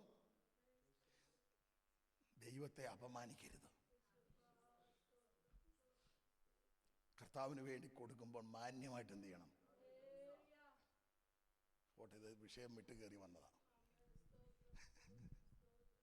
എൻ്റെ അപ്പൻ്റേതെല്ലാം എനിക്കുള്ളതാണ്. ആ ഒരു ലെവലിലേക്ക് നമ്മുടെ മനസ്സ് എന്ത് ചെയ്യണം? പോട്ടെ. 1, അവൾ ചെന്ന് കണ്ടത് അനീതിയുള്ള. 2, 3, 4, വ്യക്തിബന്ധമില്ല. ഭയങ്കര പിക്കപ്പാണല്ലോ. പാസ് ദൂത എല്ലാ ആഴ്ചയും മാറി മാറി ഒരുക്കിക്കോണം കേട്ടോ, നല്ല ഓർമ്മശക്തി ഉള്ളവര്. സ്തോത്രം. നമ്പർ 5, ന്യായാധിപന്റെ അടുക്കൽ ചെല്ലണമെങ്കിൽ മുൻകൂട്ടി അപ്പോയിൻമെന്റ് എടുക്കണം. സ്ഥലം, കാലം, സമയം ക്രമീകരണം ഇല്ലാതെ എന്ത് ചെയ്യാൻ പറ്റുകയില്ല. അതിപ്പോൾ നിങ്ങൾക്ക് UK കാർക്ക് പെട്ടെന്ന് മനസ്സിലാവും. ഇവിടെ ഏത് കാര്യത്തിന് എന്ത് വേണം? സ്വന്തം മോൻ്റെ വീട്ടിലോട്ടാണ് പോകുന്നത്. എന്നാലും വിളിച്ചു വെക്കണം, മോനെ ഡാഡി അങ്ങോട്ട് വേണ്ടാന്ന് പറഞ്ഞാൽ ഡാഡി വരണ്ട. കേരളത്തിലാണ് ചവിട്ടിപ്പൊളിച്ച് കയറി വരും. ഇവിടെ ഒരു ഡോറിനും കുറ്റിയില്ല. ഞാൻ താമസിക്കുന്ന കേരളത്തിൽ 4 കുറ്റിയിട്ടാലും ഇവിടെ മുട്ടി. ഹലോ, സ്വന്തം ഭാര്യയാണെങ്കിലും ഭർത്താവാണെങ്കിലും അപ്പനാണെങ്കിലും അമ്മയാണെങ്കിലും പെർമിഷൻ ഇല്ല എന്ത് ചെയ്യത്തില്ല. എൻ്റെ കൂടെ നിങ്ങളുണ്ടോ? അവൾക്ക് ന്യായാധിപന്റെ അടുക്കൽ ചെല്ലുവാൻ അപ്പോയിൻമെന്റ് വേണം. അതെങ്ങനെ നമുക്ക് വിജയമായത്? നമുക്ക് നമ്മുടെ കർത്താവിന്റെ അടുക്കൽ ചെല്ലാൻ മോളെ സ്ഥലം വേണ്ട, കാലം വേണ്ട, സമയം വേണ്ട, രാത്രി എന്നില്ല, പകലെന്നില്ല.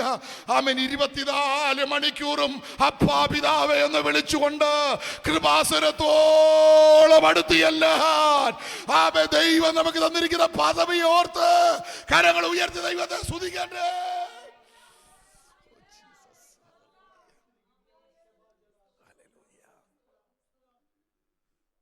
എൻ്റെ പ്രാർത്ഥനാ മുറിയിൽ ദൈവം എന്നോട് സംസാരിച്ച വെളിപ്പാടുകളാണ് ഞാൻ പറയുന്നത്. അമാവാസി എന്നില്ല, പൗർണമാസി എന്നില്ല. ഏത് സമയത്തും അടുത്തിയെല്ലാൻ ധൈര്യത്തോടെ. ദൈവം നമുക്ക് എന്ന പദവിക്കായി ദൈവത്തിന് നന്ദി പറയണം. സ്തോത്രം. ദൈവദാസനെ, ന്യായാധിപന്റെ അടുക്കൽ ചെന്ന് അവൾക്ക് ഒന്നേ പറയാനുള്ളൂ. അതിൻ്റെ ഒടുവിൽ കർത്താവ് എന്താ പറഞ്ഞെന്നറിയാമോ? ദൈവമോ രാ പകൽ ഉണ്ടോ, രാ തന്നോട് നിലവിളിക്കുന്ന തൻ്റെ വ്രതന്മാരുടെ കാര്യത്തിൽ ദീർഘക്ഷമയുള്ളവനായാലും അവൻ വേഗത്തിൽ എന്ത് ചെയ്യും? പ്രതിക്രിയ നടത്തി കരങ്ങളെ ഉയർത്തി ദൈവത്തെ സ്തുതിച്ചാട്ടെ. അവൾ പ്രാർത്ഥനയുടെ ഒന്നാമത്തെ ഫേസ് ഞാൻ പറഞ്ഞു. നാം നമുക്ക് വേണ്ടി ഇവിടെ ഇനി പണങ്ങരുത്. നാം നമുക്ക് വേണ്ടി പ്രാർത്ഥിക്കുന്നത് പോലെ വേറെ ആർക്കും പ്രാർത്ഥിക്കാൻ പറ്റുകയില്ല. നമുക്ക് വരുന്ന പ്രശ്നം എന്താ അറിയാമോ? നമ്മൾ മുഴുവൻ കോൺട്രാക്ട് ഏൽപ്പിക്കും. പാസ്റ്റർ പ്രാർത്ഥിച്ചോണേ. എവിടാ പുള്ളിക്ക്, എവിടാ നേരം? പുള്ളിക്ക് 4 സഭയുണ്ട്. തമാശ കേട്ടോ. സിസ്റ്ററെ പ്രാർത്ഥിച്ചോണേ. പിന്നെ സകല പ്രയർ ഗ്രൂപ്പിലും കയറിയിട്ട് പറയും അവിടെ പിന്നെ എല്ലാം പറയാൻ പറ്റാത്തതുകൊണ്ടൊരു അൺസ്പോക്കൺ റിക്വസ്റ്റ് എന്നുവെച്ചാ പറയാൻ പറ്റുകയില്ല. പിന്നെ എന്തിട്ട് പ്രാർത്ഥിക്കാം? അപ്പൊ എൻ്റെ ചോദ്യം, നിങ്ങൾക്ക് എന്നാ പണി? ഞങ്ങൾക്ക് പ്രത്യേകിച്ച് പണിയൊന്നുമില്ല. മൊബൈൽ ഇങ്ങനെ തോണ്ടി തോണ്ടി തോണ്ടി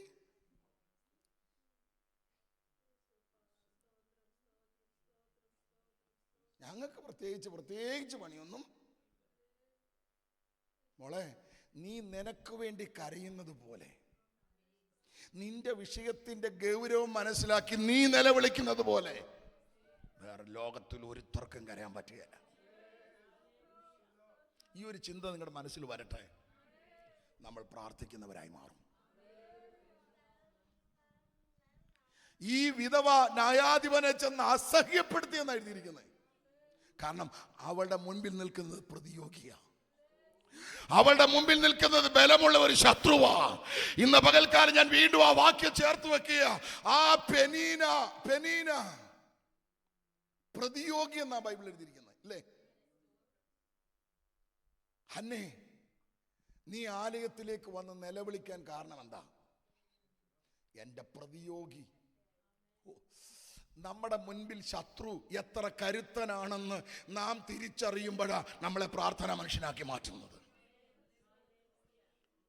അലറുന്ന സിംഹം പോലെ ആരെ, അടുത്ത വാക്യം, കഴിയുമെങ്കിൽ വൃതന്മാരെയും എന്ത് ചെയ്യും?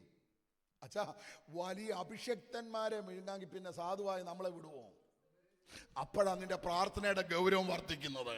ഇന്ന് പകൽക്കാലം ദൈവാത്മാവ് ആഴമായി ദൂത് കൈമാറുകയാ. ആമേൻ. നിന്റെ പ്രതിയോഗിയുടെ വലിപ്പം നീ തിരിച്ചറിയുമ്പോഴാ നിന്റെ പ്രാർത്ഥനയുടെ ആഴം വർദ്ധിക്കുന്നത്.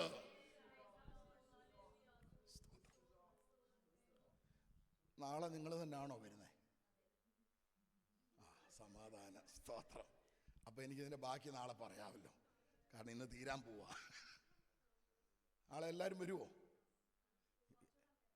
ഉണ്ടാവും. സ്തോത്രം. നാളെ ഇതൊന്നും ആവർത്തിക്കുകയില്ല. വേറെ എന്തെല്ലാം കാര്യം എനിക്ക് പറയാനുണ്ടെന്നറിയാമോ? സ്തോത്രം.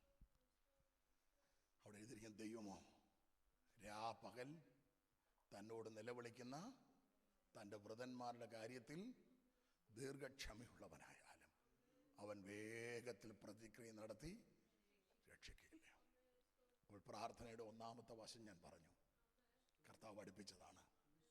നാം നമുക്ക് വേണ്ടി, മറക്കരുത്, മറക്കോ? നാം നമുക്ക് വേണ്ടി പ്രാർത്ഥിക്കണം. രണ്ടാമത്തെ വശം പറഞ്ഞു വെച്ച് പ്രാർത്ഥിക്കാം. നാം മറ്റുള്ളവർക്ക് വേണ്ടി പ്രാർത്ഥിക്കണം. അത് കർത്താവ് പഠിപ്പിച്ചതും ഒരു ഉപമയിലൂടെയാണ്. ആ ഉപമ കിടക്കുന്നത് ലൂക്കോസ് 11 വായിക്കണ്ട, ലൂക്കോസ് 11. അവിടെ 3 സ്നേഹിതന്മാരാണ് കഥാപാത്രങ്ങൾ. ആരൊക്കെയാ? 3 സ്നേഹിതന്മാർ. അവിടെ അവരുടെ പേരില്ല, തൽക്കാലം മനസ്സിലാക്കാൻ വേണ്ടി നിങ്ങൾ 3 പേരങ്ങിട്: ചാക്കോച്ചൻ, അവറാച്ചൻ, തോമാച്ചൻ. 3 സ്നേഹിതന്മാർ. ഒരിക്കലും ഒരു സ്നേഹിതന്മാർക്കും അനുവർത്തിക്കാൻ പറ്റാത്ത ഒരു സ്വഭാവമാണത്. അത് ഉപമയാണ്. എന്താണ്? ഒരു മനുഷ്യന്റെ അർദ്ധരാത്രിയിൽ ഒരു വീട്ടിൽ എന്ത് ചെയ്യരുത്. ഇത് നിങ്ങൾ ഇവിടുത്തെ കാലാവസ്ഥയിൽ ചിന്തിക്കരുത്, കേരളത്തിലെ കാലാവസ്ഥയിൽ ചിന്തിക്കണം. കേരളത്തിൽ ഒരു 8:30-9 ആകുമ്പോഴത്തേനും മിക്കവാറും 99% വീട്ടിലും പാത്രം കഴുകി ചട്ടി കമത്തി 9 മണിയാകുമ്പോൾ ബെഡിൽ, 10 മണി ആയി കഴിഞ്ഞാൽ പിന്നെ അവരുടെ ഒന്നാം യാമം കഴിഞ്ഞു. 12 മണി എന്നൊക്കെ പറഞ്ഞ് അവരുടെ പ്രഭാതയാമമാണ്. അവിടെ എങ്ങാനും ചെന്ന് മുട്ടി വിളിച്ചാൽ വിളിച്ചതേ ഓർമ്മ കാണത്തുള്ളൂ. സ്തോത്രം. ഇവിടെ പിന്നെ വിസിറ്റിനൊക്കെ പോകുന്നത് എപ്പോഴാ? ഞാൻ താമസിക്കുന്ന ഒരു പാവം പാസ്റ്റർ വീട്ടിലാണ്. ഈ പാസ്റ്റർ വീട്ടിലല്ല, വെയിൽസിൽ. ഒരു കുടുംബം വന്ന് കയറി സൺഡേ. കാരണം അവർക്ക് സൺഡേ ഒഴിവുള്ളല്ലോ. പാസ്റ്റർക്ക് 2 ആരാധന കഴിഞ്ഞ് പലരുടെ വീടുകളിൽ എമർജൻസി പോകേണ്ടടുത്ത് പോയിട്ട് വന്നിട്ട് ഇവരെ റിസീവ് ചെയ്തതാണ്. 11:30 12 രാത്രിയിലെ 12 ഇതിൻ്റെ ഇടയ്ക്ക് പുള്ളി വായിക്കോട്ടെ വിടുന്നു. ഞാൻ ലൈവായിട്ടിരുന്ന് കണ്ട കാര്യം പറയുന്നത്. ഇടയ്ക്ക് പുള്ളി 4 പ്രാവശ്യം പറഞ്ഞു, സിസ്റ്റർ ഒരു കാര്യം ചെയ്യാം ബ്രദറെ, ഇന്ന് നമുക്കിവിടെ കിടന്നാലോ? ബോധമുള്ളവരാണെ അപ്പം ചിന്തിക്കേണ്ട ഇറങ്ങിപ്പോകാനായി പറയുന്നത്. ഇങ്ങനെ വെളിവില്ലാത്ത കുറെ സൈസ് സഭയ്ക്കകത്തുണ്ട്. രാത്രി 1:30 ആയപ്പോൾ ഒരാൾ എന്നെ ഫോൺ വിളിച്ചിട്ട് ചോദിച്ചു, ഞാൻ ചെന്ന ഉറങ്ങിയോന്നറിയാൻ വിളിച്ചതാണ്. എനിക്കാണ് ഉണർന്നാ പിന്നൊട്ട് ഉറക്കം വരത്തില്ല. ചരച്ച് തിന്നാനുള്ള ദേഷ്യം തോന്നി എനിക്ക്. രാത്രി 1:30. നിങ്ങൾക്ക് ആർക്കെങ്കിലും അസുഖമുണ്ടോ? എന്തോ ഉണ്ട്, രാത്രി 1:30 വിളിക്കുന്ന ദിവസമുണ്ട്. എനിക്കങ്ങനെ ഒരു ദിവസമുണ്ട്, പിന്നെ ഉറക്കം വരികയില്ല. രാത്രി 1:30 ആയപ്പോൾ ആ പാസ്റ്റർ പിറ്റേ ദിവസം എന്നോട് പറയാം, പാസ്റ്റർ 1:30 ആയപ്പോൾ ടെക്സ്റ്റ് മെസ്സേജ്, വേസ്റ്റ് ഇടുന്ന ബിന്ന് എവിടെ ആയിരിക്കുന്നത്? ഈ കാലഘട്ടത്തിൽ ഇങ്ങനെയുള്ളവരുണ്ടോ? കുഞ്ഞെ, എല്ലാത്തിനും പാസ്റ്ററെ ബുദ്ധിമുട്ടിക്കരുത്. സഹോദര, എല്ലാത്തിനും ഇങ്ങനെ ടെസ്റ്റ് ചെയ്തുകൊണ്ടിരിക്കരുത്. നിന്റെ സ്വന്തം കാലം നിൽക്കാൻ നീ പഠിക്കണം. പാസ്റ്റർ 24 മണിക്കൂറും ഇതിനു വേണ്ടി സമർപ്പിതനാ. പക്ഷേ ആ പാസ്റ്റർ ഒരു മനുഷ്യനാണെന്ന് ഓർക്കണം. അദ്ദേഹത്തിന് ഒരു കുടുംബമുണ്ടെന്ന് ഓർക്കണം. അദ്ദേഹത്തിന് മക്കളുണ്ടെന്ന് ഓർക്കണം. അദ്ദേഹത്തിന് മജ്ജയും മാംസവും ഒക്കെ ഉണ്ടെന്ന് ഓർക്കണം. ആമേ, ക്ഷീണമൊക്കെ ഉണ്ടെന്ന് നിങ്ങൾ ഓർക്കണം. ഇന്ന് പകൽക്കാലം ഇത് മനസ്സിലാകുന്നവർക്കായി സ്തോത്രം ചെയ്യുകയാ. അവനെ ഉണർവ് മാത്രം പോരാ, ഈ പ്രാക്ടിക്കൽ കാര്യങ്ങളൂടെ പറ. 37 വർഷത്തെ പാസ്റ്റർക്ക് പറയാൻ പ്രാഗൽഭ്യമുണ്ട്. 17 വയസ്സുള്ളപ്പം പാസ്റ്ററായതേ, ഉദ്ദേശ പണിക്കിറങ്ങിയതാ. എന്തോരം കണ്ടു, ഏതെല്ലാം രാജ്യങ്ങളിൽ പോയിട്ടുണ്ടെന്നറിയാം. സ്തോത്രം. മക്കളെ, ഇത് ഉപമയാ. അർദ്ധരാത്രിയിൽ ചെന്നു. അർദ്ധരാത്രിയിൽ ഒരിക്കലും ചെല്ലരുത്. വീണ്ടും ഞാൻ പറയുന്നു, ഇതൊരു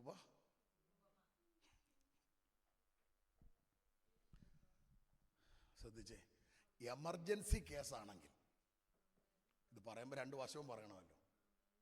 എമർജൻസി കേസാണെങ്കിൽ പോകാം, വിളിക്കാം, വരാം, പ്രാർത്ഥിക്കാം. ഞാനൊക്കെ അങ്ങനെ ഓടുന്ന ആളാ. അർദ്ധരാത്രിയിലൊക്കെ ഇറങ്ങി ഓടിയിട്ടുണ്ട്. അതത്ര ക്രിട്ടിക്കലാ. സ്തോത്രം. സ്നേഹിതന്റെ വിശപ്പാരറിഞ്ഞു? അതാ സ്നേഹം. അതാ സ്നേഹം. നമ്മളൊക്കെ ആയിരുന്നെങ്കിൽ നമ്മുടെ വീട്ടിലൊരാൾ രാത്രി വന്നു, കാപ്പി എടുക്കട്ടോ, ചായ എടുക്കട്ടോ, തൃശ്ശൂർ ഭാഷയാ. ബോധമുള്ള ഞാൻ പറയും വേണ്ടല്ലോ. കാരണം ആ ചോദ്യത്തിനകത്ത് തന്നെ കിടപ്പുണ്ട്.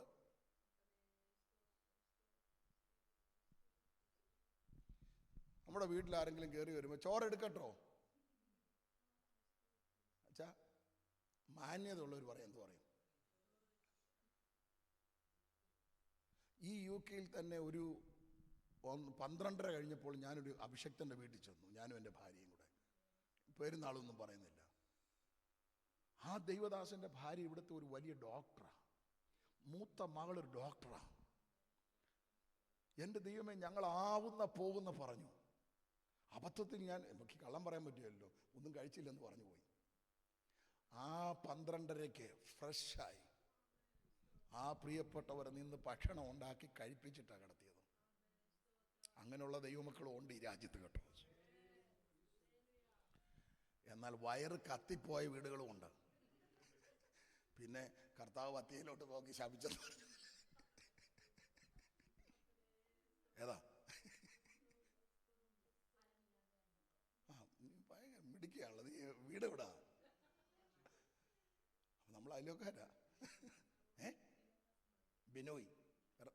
ബിനോയ് ചാക്ക. പിന്നെ ഉണ്ണിയെ കണ്ടാലേ അറിയാലോ, ഒരു ലപ്പഞ്ഞ. സ്തോത്രം. വലിയ വികാസന. പോട്ടെ മകളെ, ഈ വിഷമമൊന്നുമില്ലല്ലോ? ഇല്ല. കേരളത്തിൽ നമ്മൾ ഈ വീടുകൾ വിസിറ്റ് ചെല്ലുമ്പോഴേ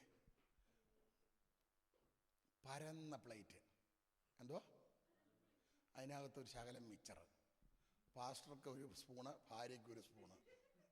പാസ്റ്റർ ഇവിടുന്ന് അങ്ങോട്ട് ഇടുമ്പോൾ അങ്ങോട്ട് ചാടും, ഭാര്യ ഇങ്ങോട്ട്. പിന്നെ മനസ്സിലായി ഇത് എല്ലാ മാസവും വെക്കുന്ന ഇത് തന്നെയാണ്. കാരണം എടുക്കാൻ പറ്റുകയല്ലോ.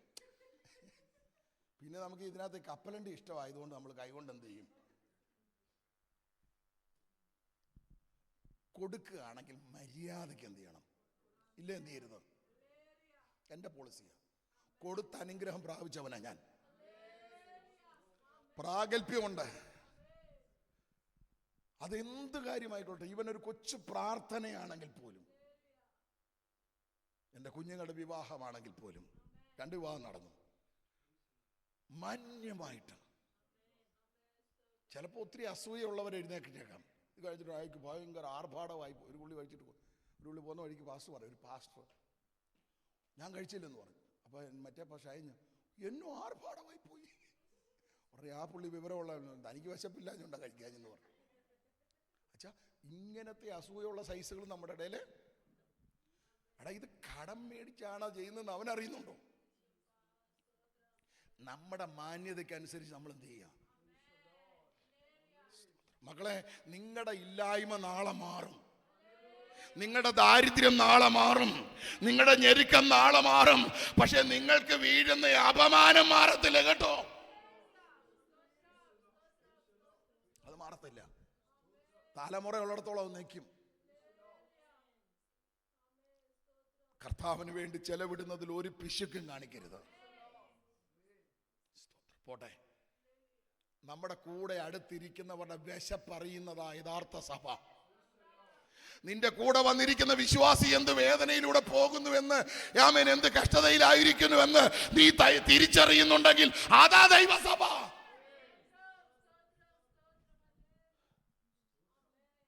മെഗാ ചർച്ചകൾക്കുള്ള ദോഷം ഞാൻ പറയാം. വന്നതാരാ പോയതാരാന്ന് ആർക്കും. ക്രിസ്തു ഈ സഭയുടെ ശിരസ്സാണെങ്കിൽ ഉടലാണ് ദൈവസഭ. ഇവിടെ ഇരിക്കുന്ന ഓരോരുത്തരും ആ ശരീരത്തിന്റെ അവയവ. മോളെ, എൻ്റെ കാല് വേദനിച്ചാൽ ഈ കൈ ഓടിച്ചെന്ന് എന്ത് ചെയ്യും? അതാണ് ഈ തലയുമായിട്ടുള്ള. ഇത് കാലിന്റെ വിരൽ അറ്റുപോയാലും ചിലരെന്ത് ചെയ്യത്തില്ല.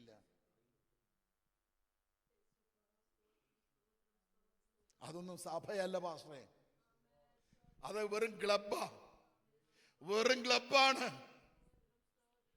പരസ്പര പൂരകമുള്ളതാണ് ദൈവസഭ. ഒരു കുഞ്ഞ് വേദനപ്പെടുന്നുണ്ടെങ്കിൽ, ഒരു സഹോദരൻ വേദനപ്പെടുന്നുണ്ടെങ്കിൽ, ആ വേദന തിരിച്ചറിഞ്ഞത് ഏറ്റെടുത്ത് ദൈവസഭ കരയാൻ പ്രാർത്ഥിക്കാൻ തയ്യാറായാൽ അവിടെയാ വിടുതൽ വ്യാപരിക്കുന്നത്. ഈ വന്നവൻ പറഞ്ഞോ ഞാൻ വിശന്നാ വന്നെന്ന് പറഞ്ഞ മോനെ, പക്ഷെ ആർക്ക് മനസ്സിലായി? സ്നേഹിതന് അതാ സ്നേഹം. ഇറങ്ങി ഓടി. ദൂരം എത്രയെന്ന് എനിക്കറിയില്ല, പുസ്തകത്തിലില്ല. സമയമുണ്ട്, അർദ്ധരാത്രിയാണ്. ഈ ഓടുന്നവനെ തടഞ്ഞു നിർത്തി ഞാനൊരു ചോദ്യം ചോദിക്കുക. നിനക്ക് ഭാര്യയില്ലേ? നിനക്ക് മക്കളില്ലേ? നിനക്ക് ഈ രാത്രിയെ ഭയമില്ലേ? നിനക്ക് ഈ ശൈത്യത്തെ 100 തടസ്സങ്ങളില്ലേ? ഒറ്റ കാര്യമേ പറയത്തുള്ളൂ, എൻ്റെ സ്നേഹിതന്റെ വിശപ്പ് നിമിത്തം ഞാൻ എന്നെ തന്നെ എന്ത് ചെയ്യുന്നു? അതാ ദൈവസഭ.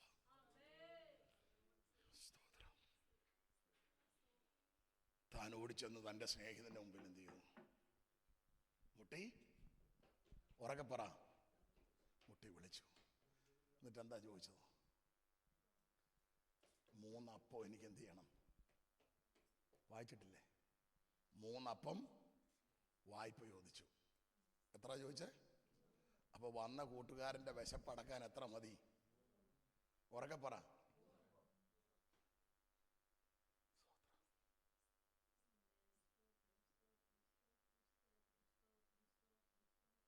അങ്ങനെയുള്ള ബന്ധങ്ങളുണ്ടോ?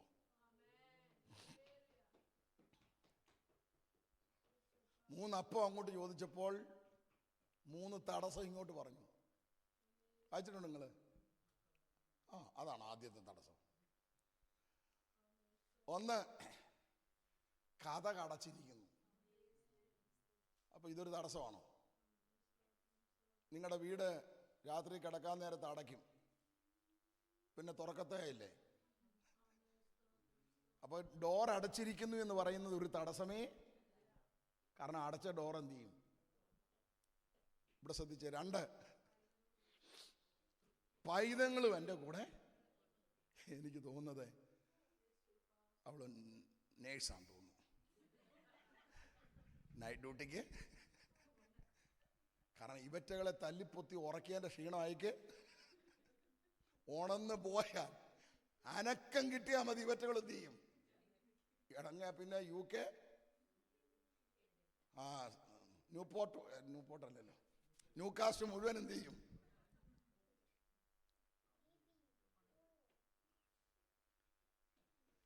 എൻ്റെ ദൈവമേ, ചിലതൊക്കെ വാഗം കൊണ്ട് തുറന്ന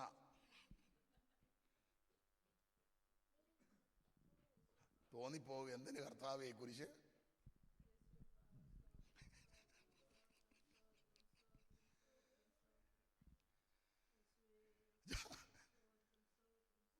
പൈതങ്ങൾ എൻ്റെ കൂടെ കിടക്കും, ഇതൊരു തടസ്സമാണോ? പിന്നെ കിടന്നാ പിന്നെ എഴുന്നേക്കുകയല്ലേ. അപ്പൊ ഇതൊന്നും ഒരു തടസ്സമേ, ഇതൊരു തടസ്സമേ അല്ല. പക്ഷേ ഇവൻ ഇതൊക്കെ, ഞാൻ ചോദിക്കട്ടെ, ഞാനോ നിങ്ങളോ അഭിമാനമുള്ളവരാണെങ്കിൽ പിന്നെ അവിടെ നിന്ന് മുട്ടുവോ? എപ്പോൾ സ്ഥലം കാലിയാക്കിയെന്ന്. ഞാനിവിടെ നിന്ന് പ്രസംഗിക്കുക, ഇപ്പം ലൈവിൽ എന്താ ഒരു നമുക്കറിയത്തില്ല, അത് അങ്ങനെ പോലെ. ഈ ഫ്രണ്ടിലിരിക്കുന്ന നിങ്ങൾ ഇതിന് നേരെ ഓപ്പോസിറ്റ് ആണെങ്കിൽ ഞാൻ അപ്പോഴേ ഇതെന്ത് ചെയ്യും? ഒരാൾ നമ്മുടെ മുഖത്ത് നോക്കി വർത്താനം പറഞ്ഞുകൊണ്ടിരിക്കുമ്പോൾ നമ്മളിങ്ങനെ നോക്കി നിന്നാലോ? മാന്യതയുള്ളവർ പിന്നെ മിണ്ടുവോ? ഏത് വലിയ പാസ്റ്റർ ആണെങ്കിലും പോയി പണി നോക്കാൻ പറയും.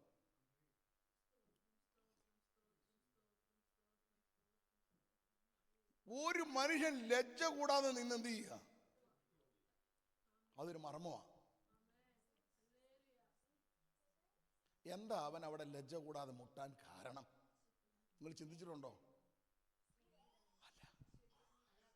അല്ല, എത്ര വലിയ സ്നേഹിതനാണെങ്കിലും ഒരു പരിധി കഴിഞ്ഞാൽ ബന്ധം എന്ത് ചെയ്യും? അച്ഛാ, അവൻ ലജ്ജ കൂടാതെ മുട്ടാൻ കാരണം ദൈവാത്മാവന്റെ പ്രാർത്ഥനാ മുറിയിൽ പഠിപ്പിച്ചു. എന്താ അതിന്റെ കാരണമെന്നറിയാമോ? അല്ല, 3 തടസ്സങ്ങളെ പറഞ്ഞിട്ടുള്ളൂ. ഒരിക്കൽ പോലും ആ വീട്ടിനകത്ത് അപ്പമില്ല എന്നൊരു പദം പറഞ്ഞിട്ടില്ല. ഇന്ന് പകൽക്കാല ദൈവത്തിന്റെ പൈതലേ, നിന്റെ പ്രാർത്ഥനയ്ക്കൊരു സമയം അല്പം വൈകിയാലും അവന്റെ പക്കൽ വിടുതലുണ്ട് കേട്ടോ. സമയം വൈകിയെന്ന് നിനക്ക് തോന്നിയാലും അവന്റെ പക്കൽ വിടുതലുണ്ട് കേട്ടോ. ബൈബിൾ പറയുന്നു, ഹല്ലേലൂയ, ധാരാളം വീണ്ടെടുപ്പ് അവന്റെ പക്കലുണ്ട്. ഇന്ന് പകൽക്കാലം വിശ്വസിക്കുന്ന എത്ര ദൈവമക്കൾ ഇതിനകത്ത് ഇരിപ്പുണ്ട്? എന്റെ കർത്താവ് എന്റെ പ്രാർത്ഥനയ്ക്ക് സമയം വൈകിയാലും ഹല്ലേലൂയ, അവൻ വേഗത്തിൽ പ്രതിക്രിയ നടത്തി രക്ഷിക്കുന്ന എന്റെ ദൈവമാണെന്ന് വിശ്വസിക്കുന്ന എത്ര ദൈവമക്കൾ ഇതിനകത്തുണ്ട്? അവരുടെ കരങ്ങളെ അടിച്ച് അല്പസമയങ്ങൾ ദൈവത്തിന് സ്തോത്രം പറഞ്ഞവരെ ആരാധിക്കട്ടെ.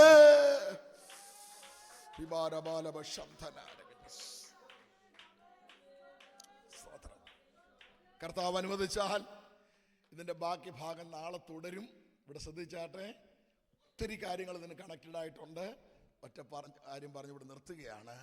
ഇവൻ ലജ്ജ കൂടാതെ മുട്ടാൻ കാരണം ആ വീട്ടിനകത്ത് അപ്പമില്ലെന്നൊരു പദം ഇതുവരെ. സ്തോത്രം. മക്കളെ, നമ്മൾ മടുത്തു പോകാതെ നമ്മൾ പ്രാർത്ഥിക്കണം. ലഭിക്കുവോളം എന്ത് ചെയ്യണം? പ്രാർത്ഥിക്കണം. കാരണം അവന്റെ പക്കൽ എന്തുണ്ട്? വിടുതലുണ്ട്.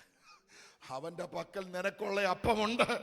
ഒരുപക്ഷെ അത് രോഗസൗഖ്യമായിരിക്കാം, ഒരുപക്ഷെ അതിന്റെ സാമ്പത്തിക ഞെരുക്കമായിരിക്കാം, ഒരുപക്ഷെ അതിന്റെ വിസയുടെ വിഷയമായിരിക്കാം, ഒരുപക്ഷെ അതിന്റെ കുടുംബത്തിനകത്തെ തകർച്ചയായിരിക്കാം. എന്തു തന്നെയായിരുന്നാലും അവന്റെ പക്കൽ സമസ്ത വിഷയത്തിനും വിടുതലുണ്ട്. വിടുതലുണ്ട്. ദൈവമൈതലേ, നീ മറ്റൊരിടം തേടി പോകണ്ട. ആമേൻ, മറ്റൊരിടത്തിരി പോകണ്ട. അവന്റെ പക്കൽ വിടുതലുണ്ട്. സ്തോത്രം. പ്രാർത്ഥിക്കാൻ പോകാം. ശ്രദ്ധിച്ചാട്ടെ. അവൻ ആവശ്യപ്പെട്ടത് ആർക്ക് വേണ്ടിയാ മോളെ? തനിക്ക് വേണ്ടിയല്ല, തൻ്റെ വീട്ടിലുള്ള ആർക്കും വേണ്ടിയും തൻ്റെ സ്നേഹം. പ്രാർത്ഥനയിൽ കർത്താവ് പഠിപ്പിച്ച രണ്ടാമത്തെ ഫേസ്, രണ്ടാമത്തെ വശം, നാം മറ്റുള്ളവർക്ക് വേണ്ടി എന്ത് ചെയ്യണം? ഇയ്യോബിന്റെ പുസ്തകത്തിൽ നമ്മൾ ഇങ്ങനെ വായിക്കുന്നു, ഇയ്യോബ്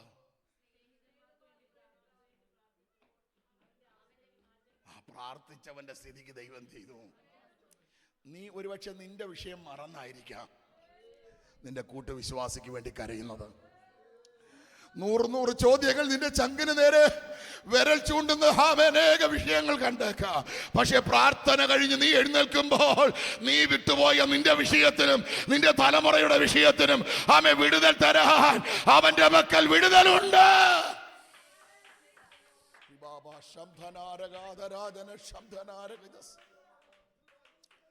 എല്ലാ കണ്ണുകളും ഒരു നിമിഷം അടച്ചാട്ടെ. എല്ലാ കണ്ണുകളും ഒരു നിമിഷം അടച്ചാട്ടെ. ഒരു നിമിഷം ദൈവസന്നിധിയിൽ എഴുന്നേറ്റ് നിന്നാട്ടെ. ഇന്ന് കർത്താവിൻ്റെ ദാസൻ ആ പാട്ട് ഇവിടെ പാടിയപ്പോൾ എൻ്റെ ഉള്ളിൽ പരിശുദ്ധാത്മാവ് പറഞ്ഞു, ഇത് തന്നെയാണ് ഇവിടെ പ്രസംഗിക്കേണ്ട സബ്ജക്റ്റ് എന്ന്. നമുക്ക് ചേർന്ന് പാടിയ ആ വരികൾ കരങ്ങളെ തട്ടി ആത്മാവിൽ ആരാധിച്ചു, ദൈവത്തെ ആരാധിച്ചു നമുക്ക് ആമി കടന്നു പോകണം. പ്രാർത്ഥിക്കാം, ആത്മാവിൽ ആരാധിക്കാം കർത്തനെ, നല്ലവനവൻ. ശബ്ദം ഉയർത്തി. ആത്മാവിൽ ആരാധിക്കാം കർത്തനെ,